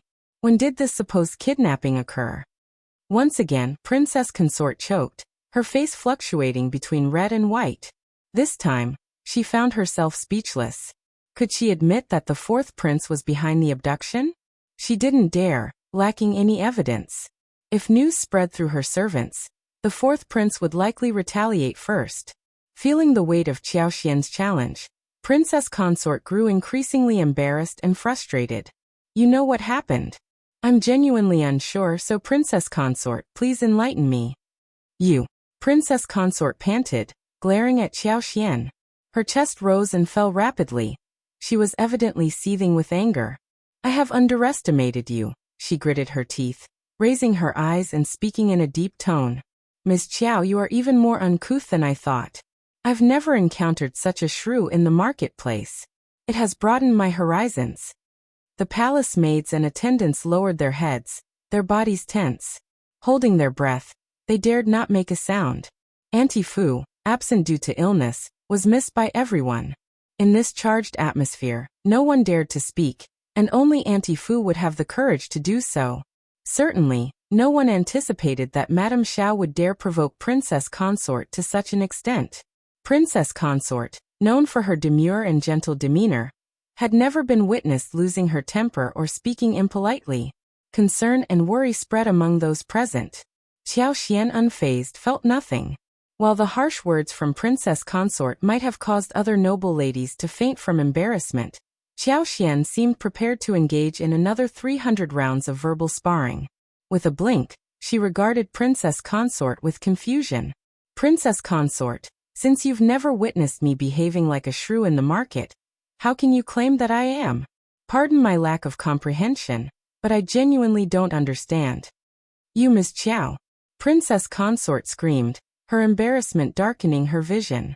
You're deliberately opposing me. How dare you? Trembling with anger, her voice cracking, Princess Consort grew even more furious. While Qiao Xian seemed unconvinced, she chose not to say anything further. Princess Consort's anger escalated. Lord Shao has such a troublesome wife. It's no wonder he can't find peace. I will teach you the meaning of virtue. Scanning the surroundings, she called out, Xiaoxing, come here. The palace maid named Xiaoxing assessed the situation in front of everyone. Forcing herself to remain composed, she walked forward with a stiff posture, head lowered, and a wildly beating heart. She silently prayed that it wasn't what she feared. Princess Consort addressed Qiao Xian coldly. Xiaoxing is my favorite attendant.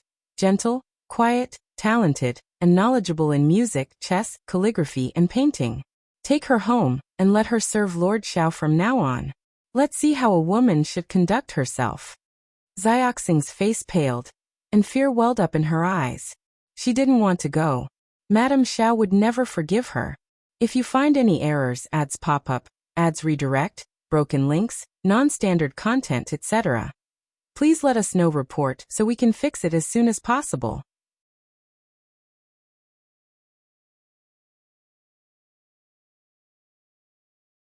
Chapter 1595. Not a word is allowed to be spread. Qiao Xian, infuriated, burst into laughter. Why were these women so keen on meddling in others' affairs? It seemed they resented Shao Yunduan because he didn't have concubines like their own husbands did. To appease their insecurities, they sought to find a match for Shao Yunduan. Qiao Qian retorted. I'm a jealous woman, so I cannot comply with your request. Princess Consort, why not send her to my husband and see if he accepts her? Princess Consort widened her eyes. How dare you refuse me? I am jealous, Princess Consort. Xiaoxing's legs turned to jelly. Plop. She knelt down, unable to stand any longer. In her heart, she fervently wished for a refusal. I'll take my leave now, Princess Consort. If you need anything, you can inform my husband.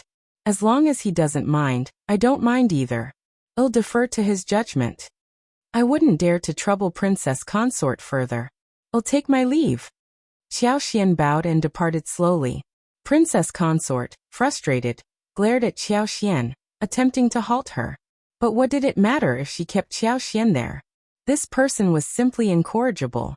As a member of the government and the crown prince's wife, could she administer a lesson and punish her as she did with the intermediate servants in the East Palace? Clearly not. Furthermore, she would not stoop to such disgraceful and ungentlemanly behavior. Enough for others to mock her behind her back.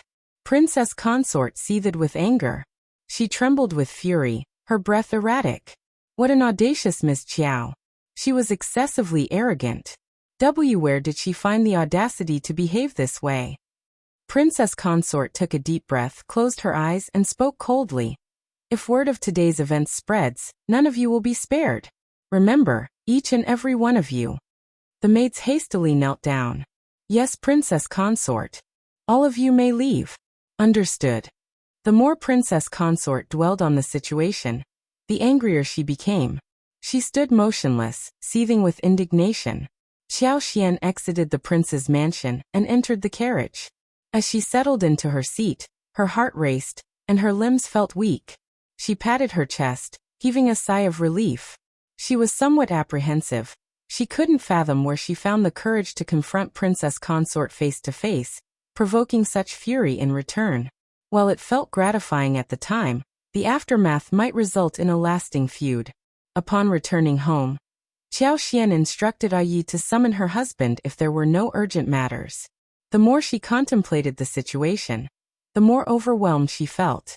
She needed to confess to her husband and then shift the blame to him, allowing him to devise a solution. Yi was remarkably swift.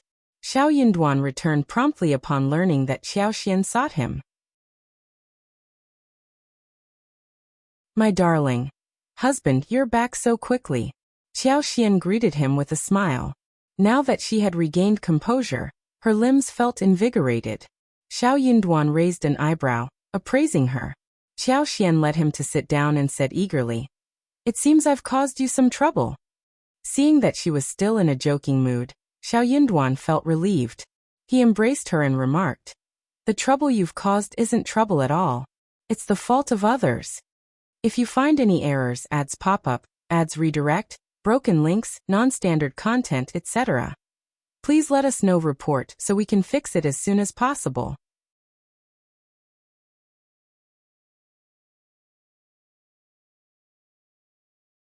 Chapter 1596. Strike first. Qiao Qian couldn't help but laugh, sighing. I was too impulsive today. I showed no mercy.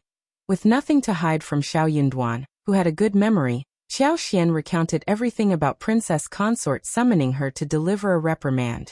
Shao Yunduan expressed sympathy for his daughter-in-law. It's been hard on you, he said. He sneered, adding, My wife is right. I also want to ask Princess Consort, who gave her that information, or how did she know? What right does she have to judge my wife like that? What does our family's business have to do with others? I really can't stay in the capital anymore. Qiao Qian laughed self-deprecatingly. Of course, that makes me so angry. Why am I not virtuous and selfish? Shao Yunduan smiled and kissed her face, praising her with an indulgent look. That is nonsense. My wife is virtuous, generous, and kind-hearted. You are the best in my heart. Covering her face, Qiao Qian smiled, lying in his arms. Shao Yunduan felt sorry for her, but also worried she might get scared. So he kept her company and provided comfort. They laughed for a while, and Shao Yunduan was relieved when he saw that his wife was fine. Thinking about what she had told him, he couldn't help but feel angry again. Oh yes. Qiao Xian suddenly remembered something and said, Princess Consort is going to complain to the Crown Prince. I have seen through her, and God knows how much she will twist the truth. It will be bad if the Crown Prince believes what she says and causes some misunderstanding. Why don't you go to the Crown Prince? At the very least, he had to make the first move. That was why Qiao Xian asked someone to bring Shao Yunduan home. It was true that they were planning to leave the capital, and it was also true that they were disappointed in the Crown Prince. However, it did not mean that they were going to fall out with each other. Everything I said is the truth.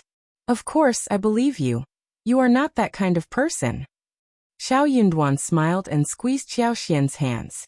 Don't worry, Princess Consort will not expose us. Qiao Xian was startled. Why? He explained. I don't believe she will. Think about it. Princess Consort has always been a dignified and virtuous woman who values her reputation. She will undoubtedly be angry with you, but complaining to the Crown Prince would make her seem useless and shameless. So she won't do it. Not only will she refrain from complaining, but she will also instruct the servants around her to remain silent. Qiao Xian was left speechless. Oh, I understand a little now. Aren't they tired of living like this? Sigh. Shao Yunduan laughed. That is their own choice. Don't learn from them. I hope that no matter what happens, you will confide in me.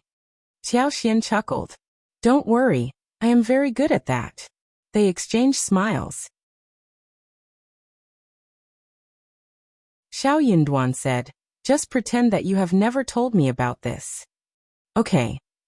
Qiao Xian pondered for a moment and said, I am scared and regretful about such a disgraceful thing. Of course, I don't dare to say it, and I wish it had never happened. Shao Yunduan stifled a laugh and nodded seriously. Exactly. If you find any errors, ads pop up, ads redirect, broken links, non-standard content, etc., please let us know. Report so we can fix it as soon as possible.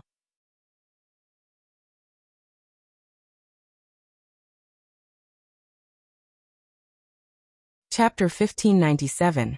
Complaint. Shao Yunduan gently caressed her face and spoke with sympathy. My poor wife, you must be frightened and filled with regret. You must be going through a terrible time. Qiao Xian couldn't help but chuckle within the warmth of his embrace. As anticipated, the princess consort refrained from airing her grievances to the crown prince. Despite her anger, she composed herself, presenting a dignified and virtuous facade when she encountered the princess consort again. Though she refrained from vocal complaints, hints of her discontent still slipped through. I attempted to console her, hoping that Ms. Qiao would influence Lord Shao upon returning home. Lord Shao values her opinion, but Ms. Qiao appears reluctant and uncooperative. I'm concerned that I'm at a loss. I can't decipher her thoughts. I've asked her numerous questions, but she seems unwilling to share anything. Crown Prince, Ms. Qiao seems to harbor animosity towards me and the East Palace. But Lord Shao places his trust in her. With her by his side, I fear. The Crown Prince frowned, grappling with conflicting thoughts. If not for Qiao Xian's covert financial assistance, he would have sought Princess Consort's aid to exert pressure on Qiao Xian. In the end, it's not ideal for Lord Shao to be without allies. If you were to inquire, Lord Shao might not refuse. All right, no need to concern yourself with that. The Crown Prince interjected, cutting off Princess Consort. Hadn't he mentioned it jokingly? Fortunately, he only voiced it half seriously. Even if refused, it wouldn't be overly awkward. Once was sufficient. Hayrase the plan. Tomorrow, send some pastries to the Shao mansion and deliver them to Ms. Qiao. Have someone engage her in conversation, persuade her. She might not voice her concerns in your presence, but it could be more effective coming from the servants and maids. Princess Consort seethed with annoyance. She was tempted to flatly reject him. Today Ms. Qiao exhibited no mercy and left in a haughty manner. Yet, in the end, Princess Consort dispatched someone to deliver pastries to Ms. Qiao the next day as a gesture of consolation, and an attempt to coax her into a civil conversation. Ms. Qiao would likely revel in the notion that she was receiving an apology. The situation was undeniably exasperating. Even the Empress, noble consort, and troublesome sisters-in-law in the palace had never subjected her to such humiliation. But compelled by the Crown Prince's statement, She found no grounds to refuse. Yes, Crown Prince, I understand. Through gritted teeth and considerable frustration, Princess Consort managed to force these words out in a tone that resonated across the entire area. While Qiao Xian had initially intended to visit Lu Fu, Qing Lian, and Xiao Qiao the next day, Princess Consort had preemptively sent someone.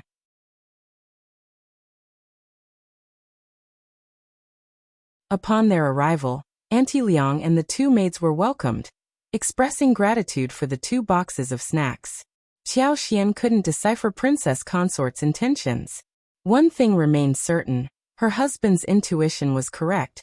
Princess Consort refrained from escalating the situation. Had she intended to do so, today's envoy would not have delivered snacks but demanded an apology.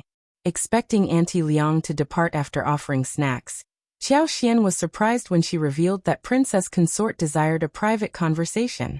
Instructing Li Xia and Li Qiao to stand guard at the door, the 2 accompanying maids awaited outside the parlor. As a witness to the events of the previous day and Princess Consort's confidant, Auntie Liang did not extend a warm welcome to Qiao Xian. If you find any errors, ads pop up, ads redirect, broken links, non-standard content, etc., please let us know. Report so we can fix it as soon as possible.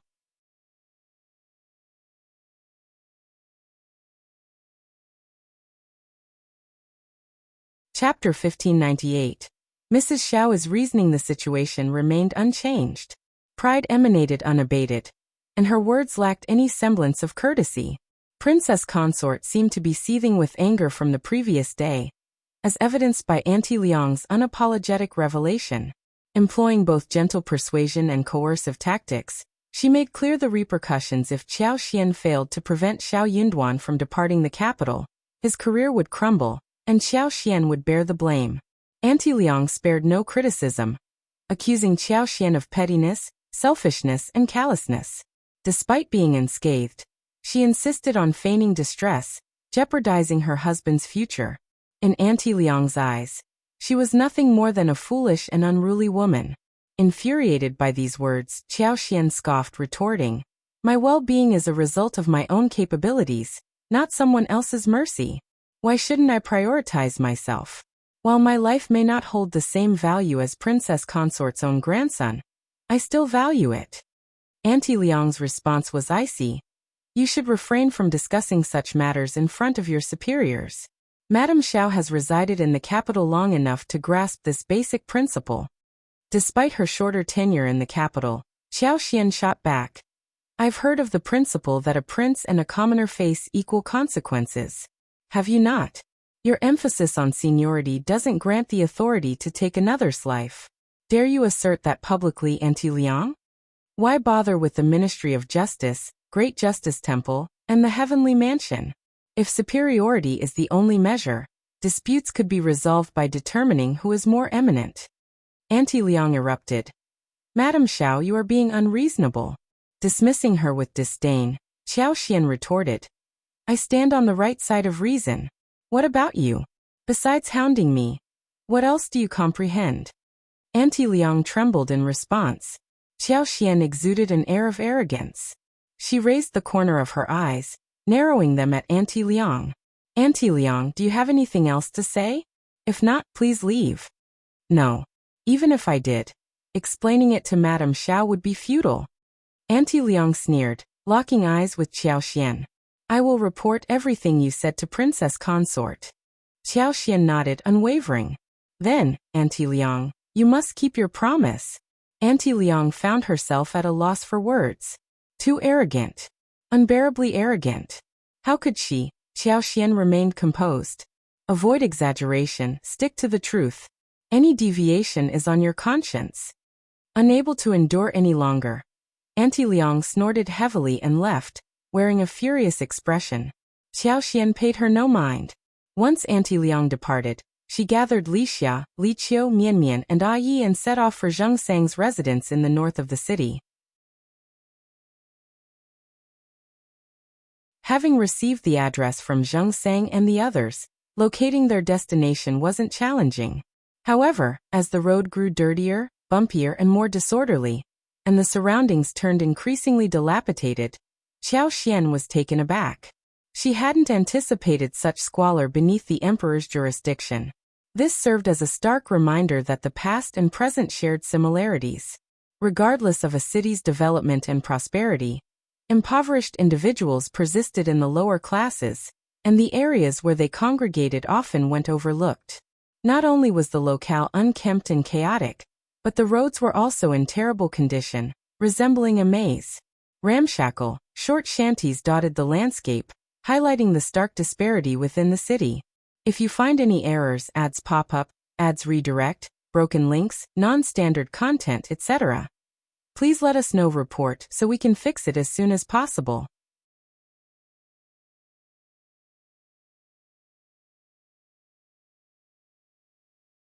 Chapter 1599. Visit. Perhaps due to the rarity of carriages traversing this area, the deeper they ventured, the more curious onlookers gathered. Many children trailed behind them, their laughter and screams filling the air.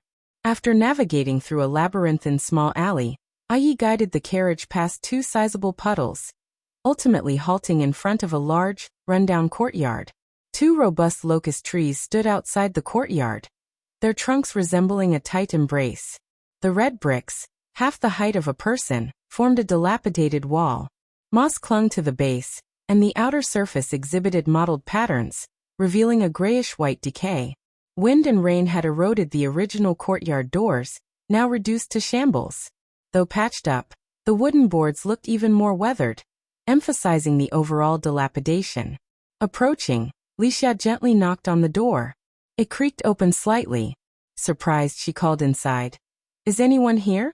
Does Mr. Zheng Sang reside in this place?" A stir echoed within the yard. Soon, an elderly woman cautiously opened the door, scrutinizing Wuxia with cloudy eyes. She inquired, "Miss, who are you?" Several children, both boys and girls, clustered behind the old lady. Clad in worn, patched clothing, they appeared small and frail. The oldest seemed no more than 6 or 7 years old, while the youngest was a mere 3 years old. Timid yet curious gazes met Wuxia's. Shyly, they averted their eyes, offering tentative and bashful smiles. Wuxia reciprocated with a hurried smile and explained, "We are friends of Mr. Zheng Sang's old master and madam. We had agreed to visit Mr. Zheng 2 days ago. Is he at home?" The old lady exclaimed. "Ah." Then with a smile she said, "You're little Zheng's friend? Come in, come in. Yin Jing, come back with Uncle Zheng." The two children nodded and scurried away. Several more elderly men emerged from the house, inquiring about the purpose of their visit. Qiao Xian extended a warm greeting, a smile lighting up her face as she entered with Wuxia and Ai. Initially a bit apprehensive, the elderly men quickly eased their nerves in the presence of Qiao Xian's amiable demeanor and gentle tone. They graciously invited her to take a seat in the room. The courtyard, initially spacious, now teemed with structures. Besides the mud houses, there were wooden buildings with thatched roofs, exhibiting signs of age and decay. Despite the limited space, the small area accommodated various crops like garlic sprouts, green onions, and coriander. Understandably, with over 70 people residing here, the crowded conditions necessitated such construction. "We don't have much here, and the place is a bit messy. Madam Shao, please forgive us," one of the elders apologized. "It's absolutely fine, don't worry. You're very welcome." Qiao Xian reassured them. Having anticipated the sizable group, Qiao Xian had brought ample food supplies. The 3 baskets unloaded from the wagon were brimming with pork, mutton, eggs, carrots, cabbages, winter melons, tofu, dried beans, dried mushrooms, various snacks, fresh apples, pears, dates, and more. Additionally, 10 live chickens and 30 caddies of rice and noodles rounded out the provisions. Expressing profound gratitude, the elders conveyed their thanks, while the children's eyes sparkled with desire as they gazed at the array of offerings. Qiao Xian, maintaining her warm demeanor, instructed Mian Mian to open a packet of peanuts and sesame candy for everyone to enjoy. If you find any errors, ads pop up, ads redirect, broken links, non-standard content, etc., please let us know. Report so we can fix it as soon as possible.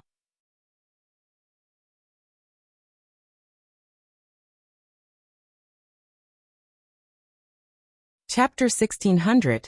Proposal. The children hesitated, glancing at the elders for approval. Amused, the elders encouraged them. Go on, take it. Thank Madame Shao. Only then did the children break into cheers, expressing their gratitude softly.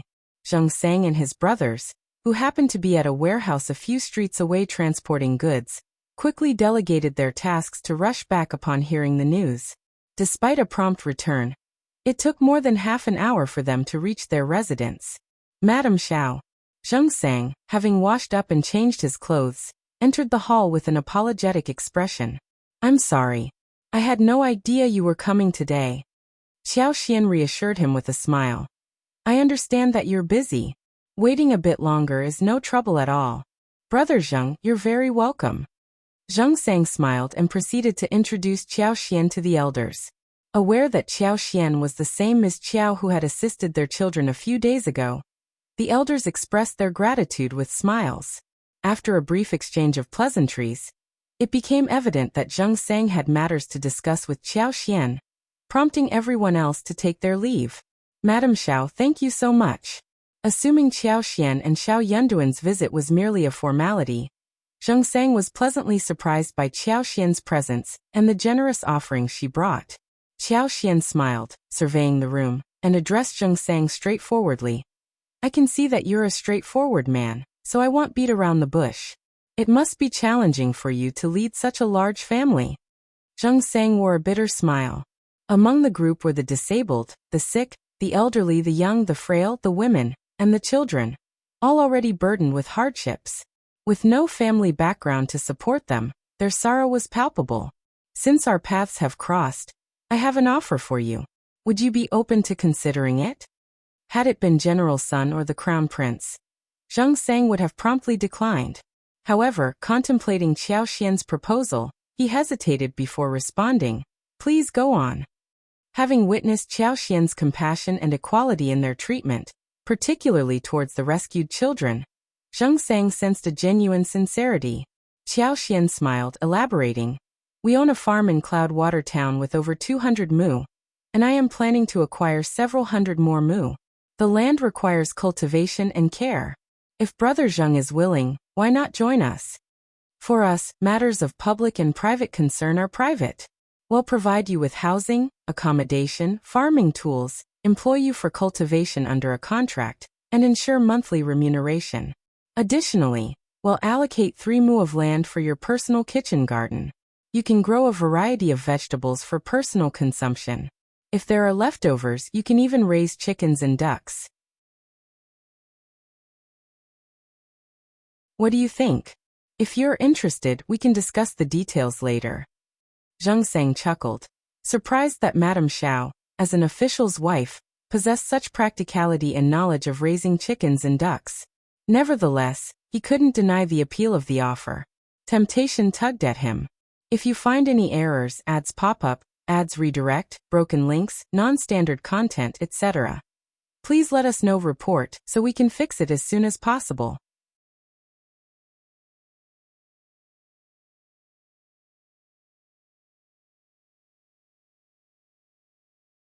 Chapter 1601. Tempted. Despite receiving 300 taels of silver from General Sun, and 200 taels each from the Crown Prince's and the 4th Prince's residences, they had used a substantial portion to procure medicines for their tortured brothers.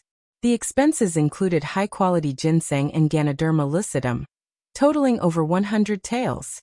Remaining cautious, they refrained from touching the remaining silver, preserving it for future herbal remedies and the upcoming winter.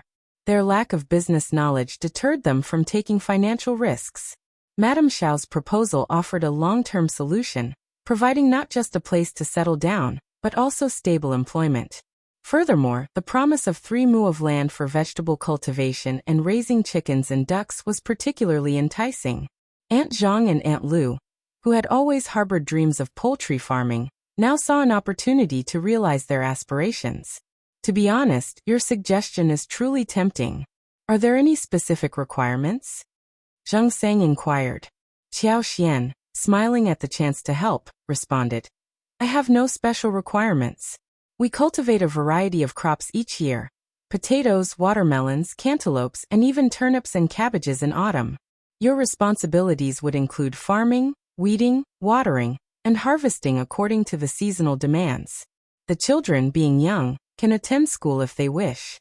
We'll cover half the expenses, and the other half should be sufficient. As for wages, men aged 15 to 65 receive 3 taels of silver monthly, while women receive 2 taels. For those between 12 and 15, the monthly wage is 2 taels. Those below 12 are not included. In addition, on the 15th of August every year, and during the Spring Festival, we distribute rewards. Everyone receives a minimum of 2 taels of silver, along with provisions such as rice, flour, oil, cloth, and more. Every year, 2 sets of clothing, shoes, and socks for both spring and winter are also provided. This arrangement applies to everyone aged 12 to 65. Qiao Xian, however, did not extend these benefits to younger children and senile old men. It wasn't a matter of affordability, but rather an understanding that excessive generosity might not evoke gratitude but instead breed greed. It would also foster dissatisfaction among those who put in the effort to earn their wages. Not everyone might harbor such feelings, but the majority likely would. Qiao Xian held the belief that individuals like Zheng Sang and Lu Fu were good-hearted, yet she acknowledged the potential for less virtuous thoughts among them. With the offered conditions, Qiao Xian believed that as long as those capable of working exerted themselves, it would suffice to support others. Zheng Sang found the proposal increasingly tempting. He saw nothing amiss with Qiao Xian's arrangement. On the contrary, he deemed it highly reasonable. Recognizing that Qiao Xian owed them nothing and had extended a rare opportunity, he was more than willing to consider it.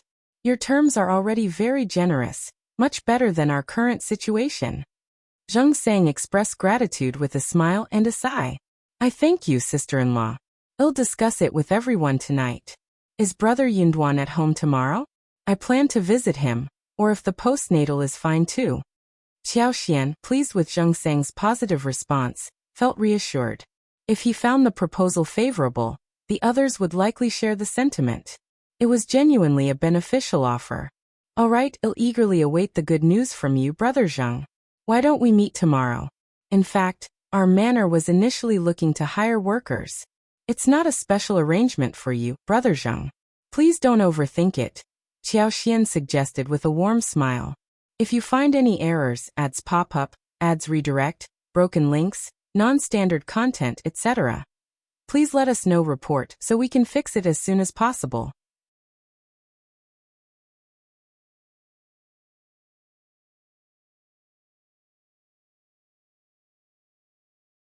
Chapter 1602. Promise. Zheng Sang expressed his gratitude with a grateful smile and a nod. Regardless, I must thank you, sister-in-law. As Qiao Xian took her leave, several elderly individuals and children gathered around her. Zheng Sang, wearing a smile, remarked, "This is a positive development. Let's discuss it further tonight." For now, he chose to keep his words concise. Verbal explanations could be easily misconstrued, and it would prove challenging to clarify later on. It seemed prudent to wait until everyone had spoken their minds. Being trusted by everyone, Zheng Sang's affirmation carried weight. The anticipation among the group was palpable, especially among those like Wu Guan, Lu Changming, Lu Fu, and Qing Lian who had faith in Qiao Xian and Shao Yunduan. The positive impression of Qiao Xian further solidified as the elders and children interacted with her. In the evening, as those who had made up their minds gathered in the courtyard, the children huddled together eagerly awaiting the news. Zheng Sang conveyed the details of Qiao Xian's proposal. As expected, the atmosphere became joyous upon hearing the news. Wu Guan, Lu Changming, Lu Fu, and Qing Lian, staunch supporters of Qiao Xian and Shao Yunduan, spoke in favor. Importantly, the current living conditions, grim and oppressive, fueled the collective desire for change. While the mutual support of the community provided solace, the daily struggle left them yearning for something more. Now, presented with a potential path to hope, the temptation was undeniable. Despite the challenges, it seemed no worse than their current situation. The prospect of improvement was too enticing to ignore. Wu Guan and the others, familiar with Shao Yunduan and Qiao Xian, grew anxious. fearing that someone might miss the opportunity to visit the Shao mansion. They urged Zheng Sang to make the visit the following morning. Brother Yunduan and sister-in-law won't deceive us. There's no need for that. They are being kind. We just have to work hard and not let them down. That's right. This is a rare opportunity. If we miss it, I'm afraid it won't come again. Auntie Qiao is so gentle and good. I hope to see her often in the future. Brother Zheng, you must agree. This is good for all of us. Zheng Sang, already enticed by the idea, observed everyone sharing the same positive opinion. He nodded with a smile, saying, "In that case, I'll go over and inform them tomorrow. If we can settle it, we'll do so as soon as possible." That is great. All right. Cheers erupted, resonating like the joy of the new year. Witnessing the collective happiness, Zheng Sang felt a sense of relief, as if a heavy burden had been lifted from his shoulders. He couldn't help but laugh. Early the next morning, Zheng Sang, accompanied by Wu Guan and Lu Changming, visited the Shao residence. Although Qing Lian and Qiao Qiao expressed their desire to go, and other children wanted to join, Zheng Sang decided to go alone. Having informed Shao Yunduan about the matter the previous day, Shao Yunduan had taken a day off. In the morning, Zheng Sang and the others arrived to convey their gratitude and acceptance of Shao Yunduan's goodwill. Qiao Xian, brimming with smiles, and the couple began discussing the details. Observing Lu Fu and Qing Lian, Qiao Xian noted that Zheng Sang had instilled good values in the children. The youngsters, despite their worn clothes, had made an effort to appear tidy. Living in the dilapidated slums, their efforts to maintain cleanliness and order in the crowded courtyard did not go unnoticed. If you find any errors, ads pop up, ads redirect, broken links, non-standard content, etc., please let us know. Report so we can fix it as soon as possible.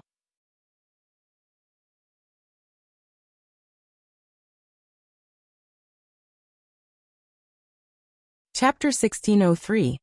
Coercion. They were grappling with poverty and despair, yet they faced the world with smiles and kindness.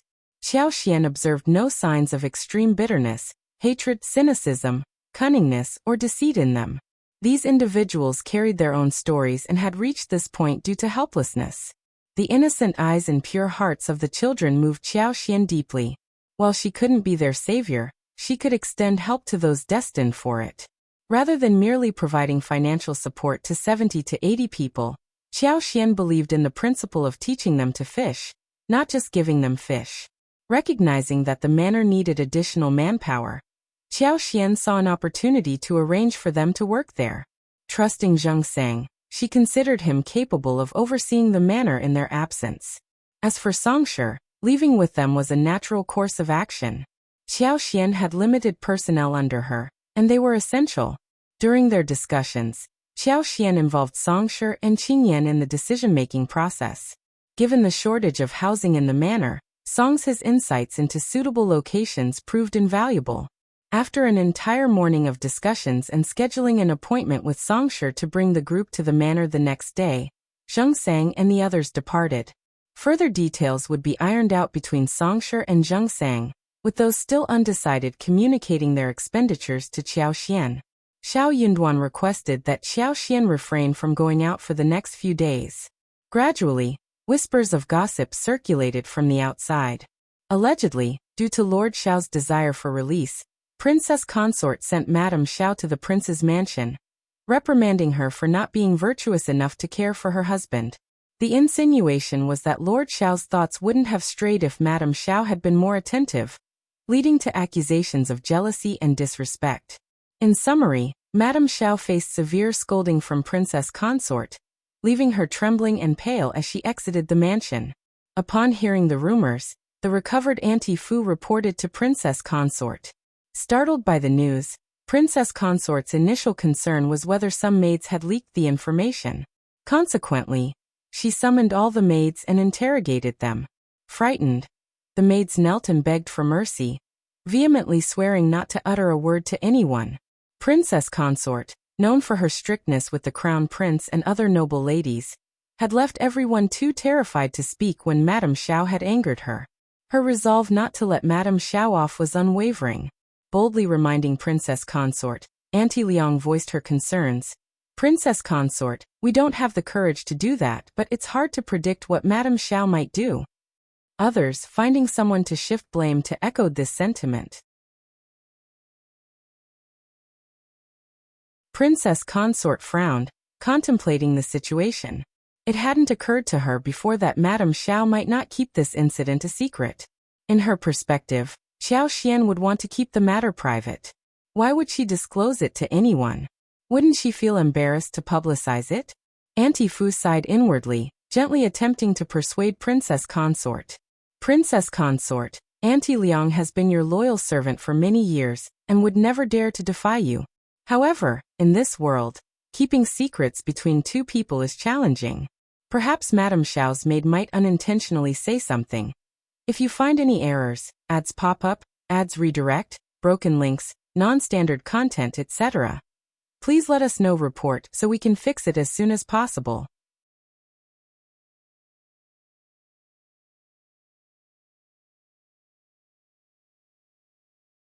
Chapter 1604. Anger. Princess Consort nodded slowly, acknowledging the possibility. It made sense to her that the leak might have come from within Madame Shao's household. With a sneer, she commented, Miss Qiao is so incompetent that she can't even manage her maids. Auntie Fu sighed internally, wondering why Princess Consort was fixating on this matter. Princess Consort, if it's a misunderstanding, why not ask them to leave? Auntie Fu suggested. Leave, Princess Consort commanded, prompting everyone to express their thanks and hastily depart, relieved to escape the situation. As the room cleared, Auntie Fu hesitated before speaking. Princess Consort, the sudden spread of this news is unusual. I didn't dare hide it from you, and the rumors aren't favorable. This doesn't seem normal. Unperturbed, Princess Consort sneered. Since the rumor has spread, let it be. It's not far from the truth anyway. Miss Qiao isn't exactly virtuous or free from jealousy, is she? Let her feel the repercussions of being feared by others. I had intended to save her some face, but she probably wouldn't be appreciative even if I did. Curiously, she inquired. What are the rumors circulating outside? Auntie Fu sighed ruefully. Even if Princess Consort hadn't asked, she would have had to explain. She recounted the gossip, revealing that there were murmurs about Lord Shao intending to depart the capital for training, a common occurrence. However, the Crown Prince opposed this idea, leading to tension between them. Subsequently, Princess Consort summoned Madame Shao, aiming to dissuade Lord Shao from leaving the capital and remaining an official there. Despite Madame Shao's loyalty to her husband, Princess Consort resorted to force and humiliation, pressuring her to halt Lord Shao's departure.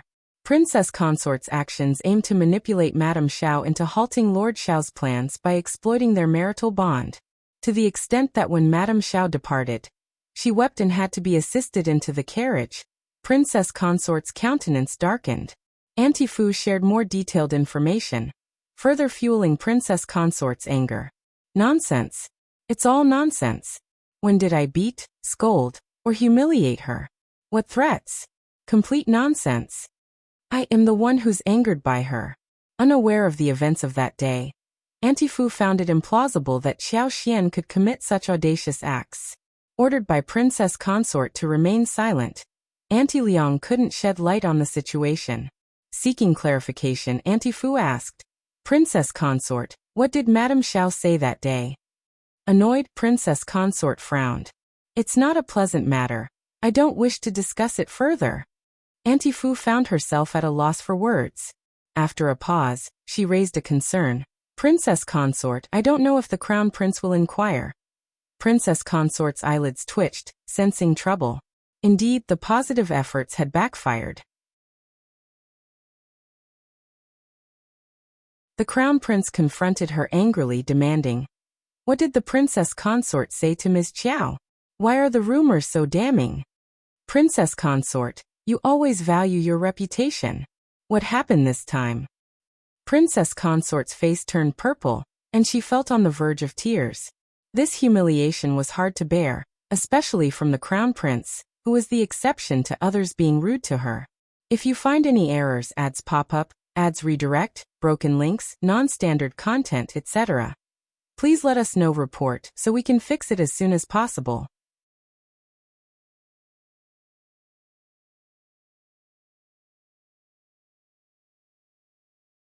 Chapter 1605. Crown Prince's cold heart because she cared too much. She cared about the Crown Prince's evaluation of her. She cared about her image in the Crown Prince's heart. She feared the existence of any flaws. I didn't say anything. I explained it to Madame Shao in detail.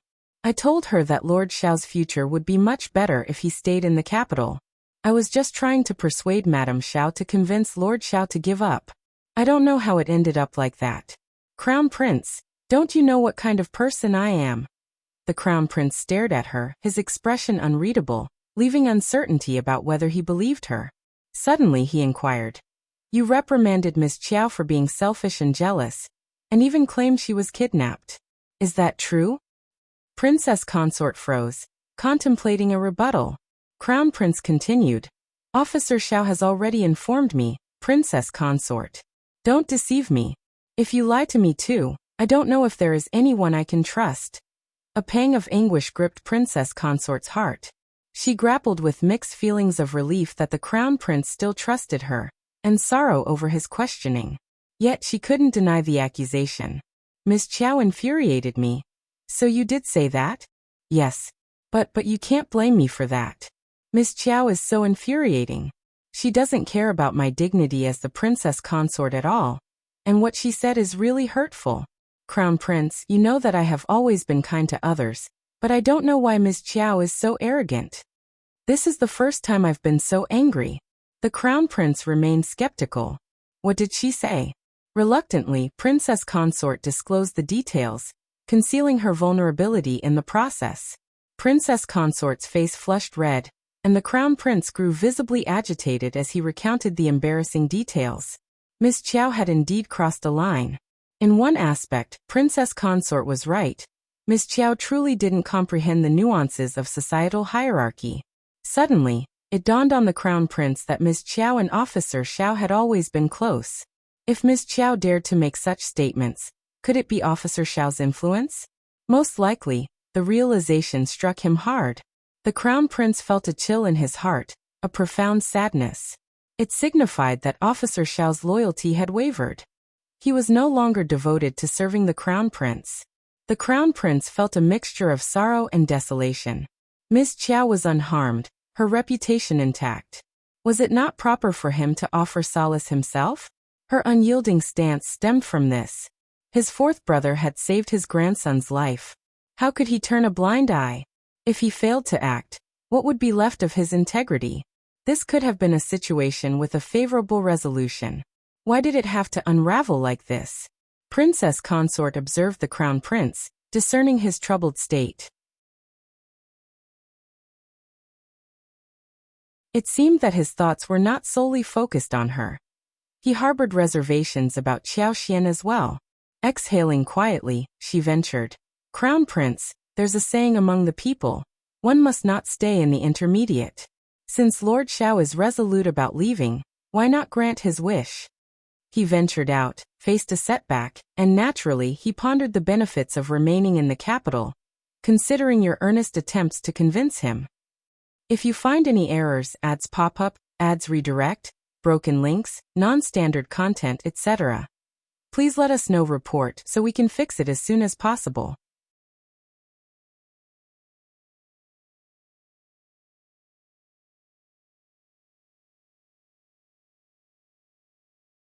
Chapter 1606. Young Master Xia's thoughts. By then, you can devise a plan to bring him back. Currently, he's engulfed in anger, and Miss Qiao not only refuses to calm him down but exacerbates the situation.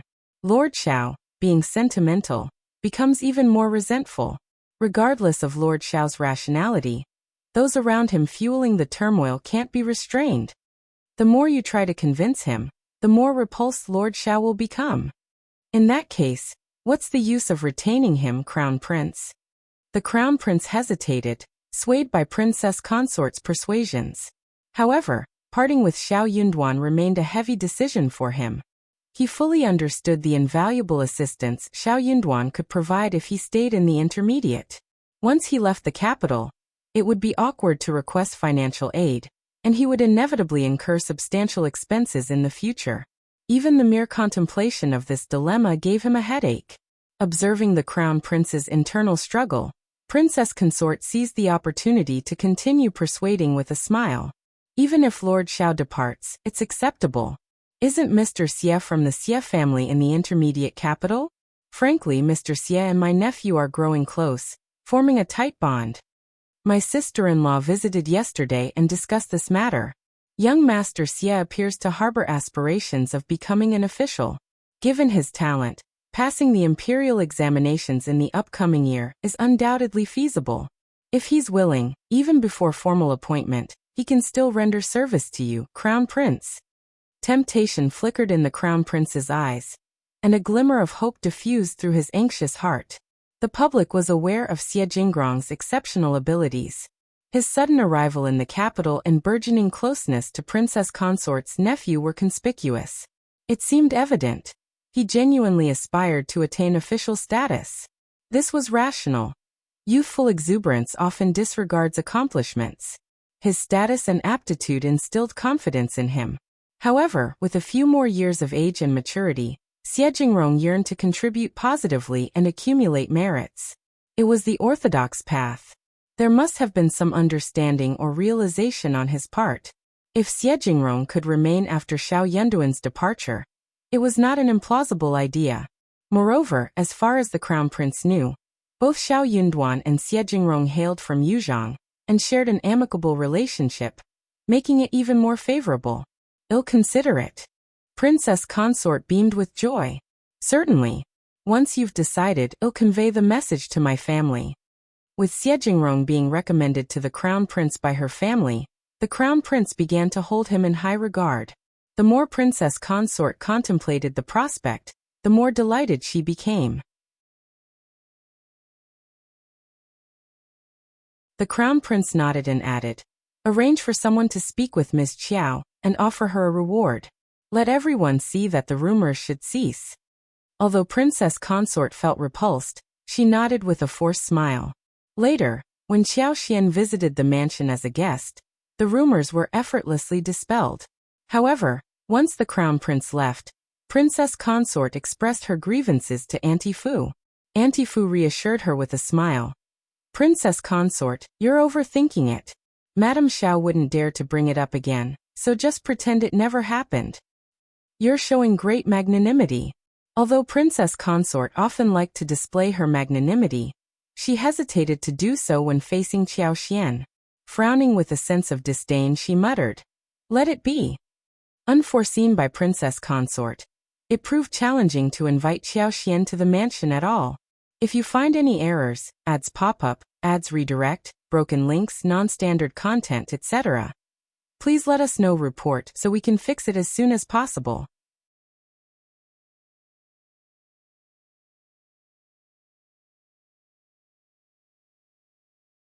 Chapter 1607.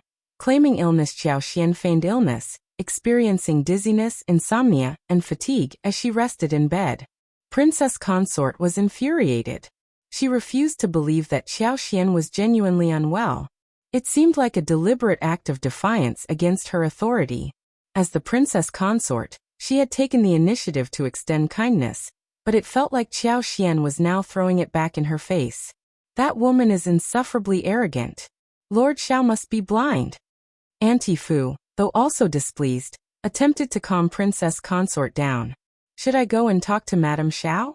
Princess Consort sneered, dismissing the idea. "No need. I won't lower myself to beg her. Let her revel in her arrogance and ruin Lord Shao's future. What good can she possibly achieve? She'll come to me in tears one day." Auntie Fu sighed inwardly, suspecting that there might be more to Madame Shao's actions than she knew. However, Princess Consort kept her silence, leaving no room for further inquiries. Determined to engage in a prolonged conflict with Madame Shao, Princess Consort pondered the uncertain future. The Crown Prince, displeased by Qiao Xian's presumed heirs, resolved to fulfill Officer Shao's wish. He had already severed ties, so why bother retaining him? Upon the Crown Prince's eventual release, Shao Yunduan felt a sense of relief and gratitude. Looking ahead to the New Year and Spring Festival, they anticipated departing the capital. Observing Shao Yunduan's apparent lack of reluctance, the Crown Prince's discontent deepened.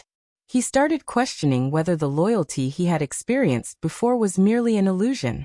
These thoughts left the Crown Prince disheartened, prompting him to decide to ignore Shao Yunduan henceforth. Shao Yunduan was unfazed by the Crown Prince's indifference. Upon arriving home, he excitedly shared the positive news with Qiao Xian. Their joy was palpable. Qiao Xian in particular was thrilled, sporting a radiant smile. They envisioned a prosperous life as local leaders. Amused yet sympathetic, Shao Yunduan gently caressed her shoulders, his eyes filled with a fond smile. Had I known leaving the capital would bring you such happiness, I would have suggested it sooner. Qiao Xian replied with a grin. It's never too late, and the capital is good too. We've experienced life here before. It'll be even better elsewhere. Shao Yunduan chuckled. You're right. Sharing an affectionate gaze, they hooked eyes, and Shao Yunduan, with a playful gesture, lifted her chin, leaning in to kiss her lips. Shao Yunduan's new appointment was soon confirmed. He would serve as the prefect of An's province in Huaishi. This location, however, was less than ideal. An's province, situated on the border of Huaishi, Yuzhong and Northern Yi provinces, was renowned for its rugged landscapes. It featured towering mountains, winding rivers, vast wild forests, and expansive desolate swamps. This natural setting made it a haven for outlaws, bandits, and thieves, granting them a protective haven where they could act with impunity. Local officials dared not interfere, going so far as to offer discreet gifts to influential gangs during festive occasions to prevent them from causing trouble. This tactic aimed to safeguard political achievements and avoid retribution from higher authorities. Although the imperial court had conducted large-scale bandit suppression operations a decade ago, the outcomes were less than satisfactory. Small-time offenders were caught, while the major players remained at large and unscathed. If you find any errors, ads pop up, ads redirect, broken links, non-standard content, etc., please let us know. Report so we can fix it as soon as possible.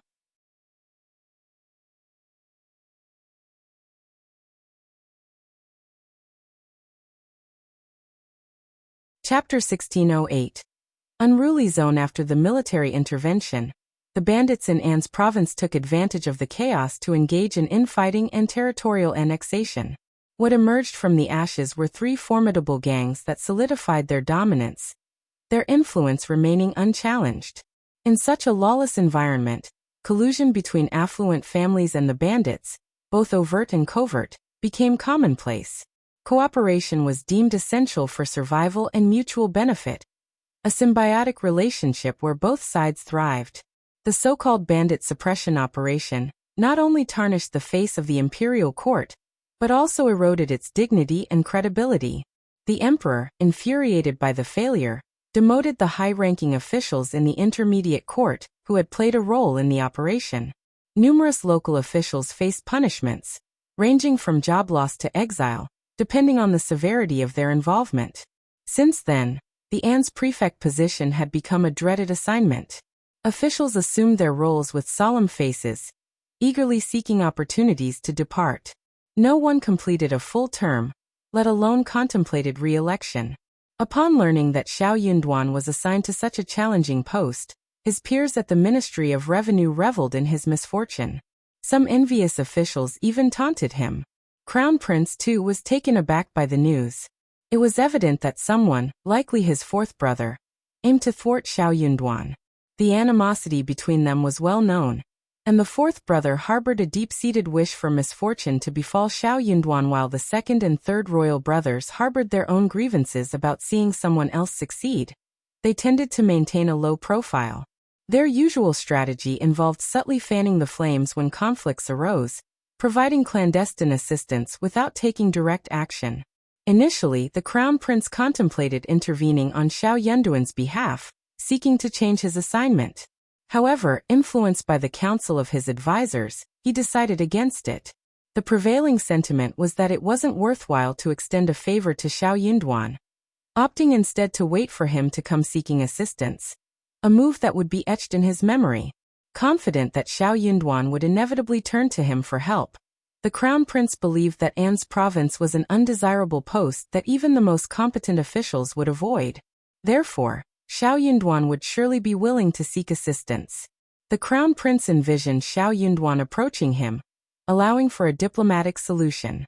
He intended to convince Shao Yunduan to stay and, if he felt uneasy about An's province, offer an alternative role as a county magistrate, with a promise of returning to the capital within a year.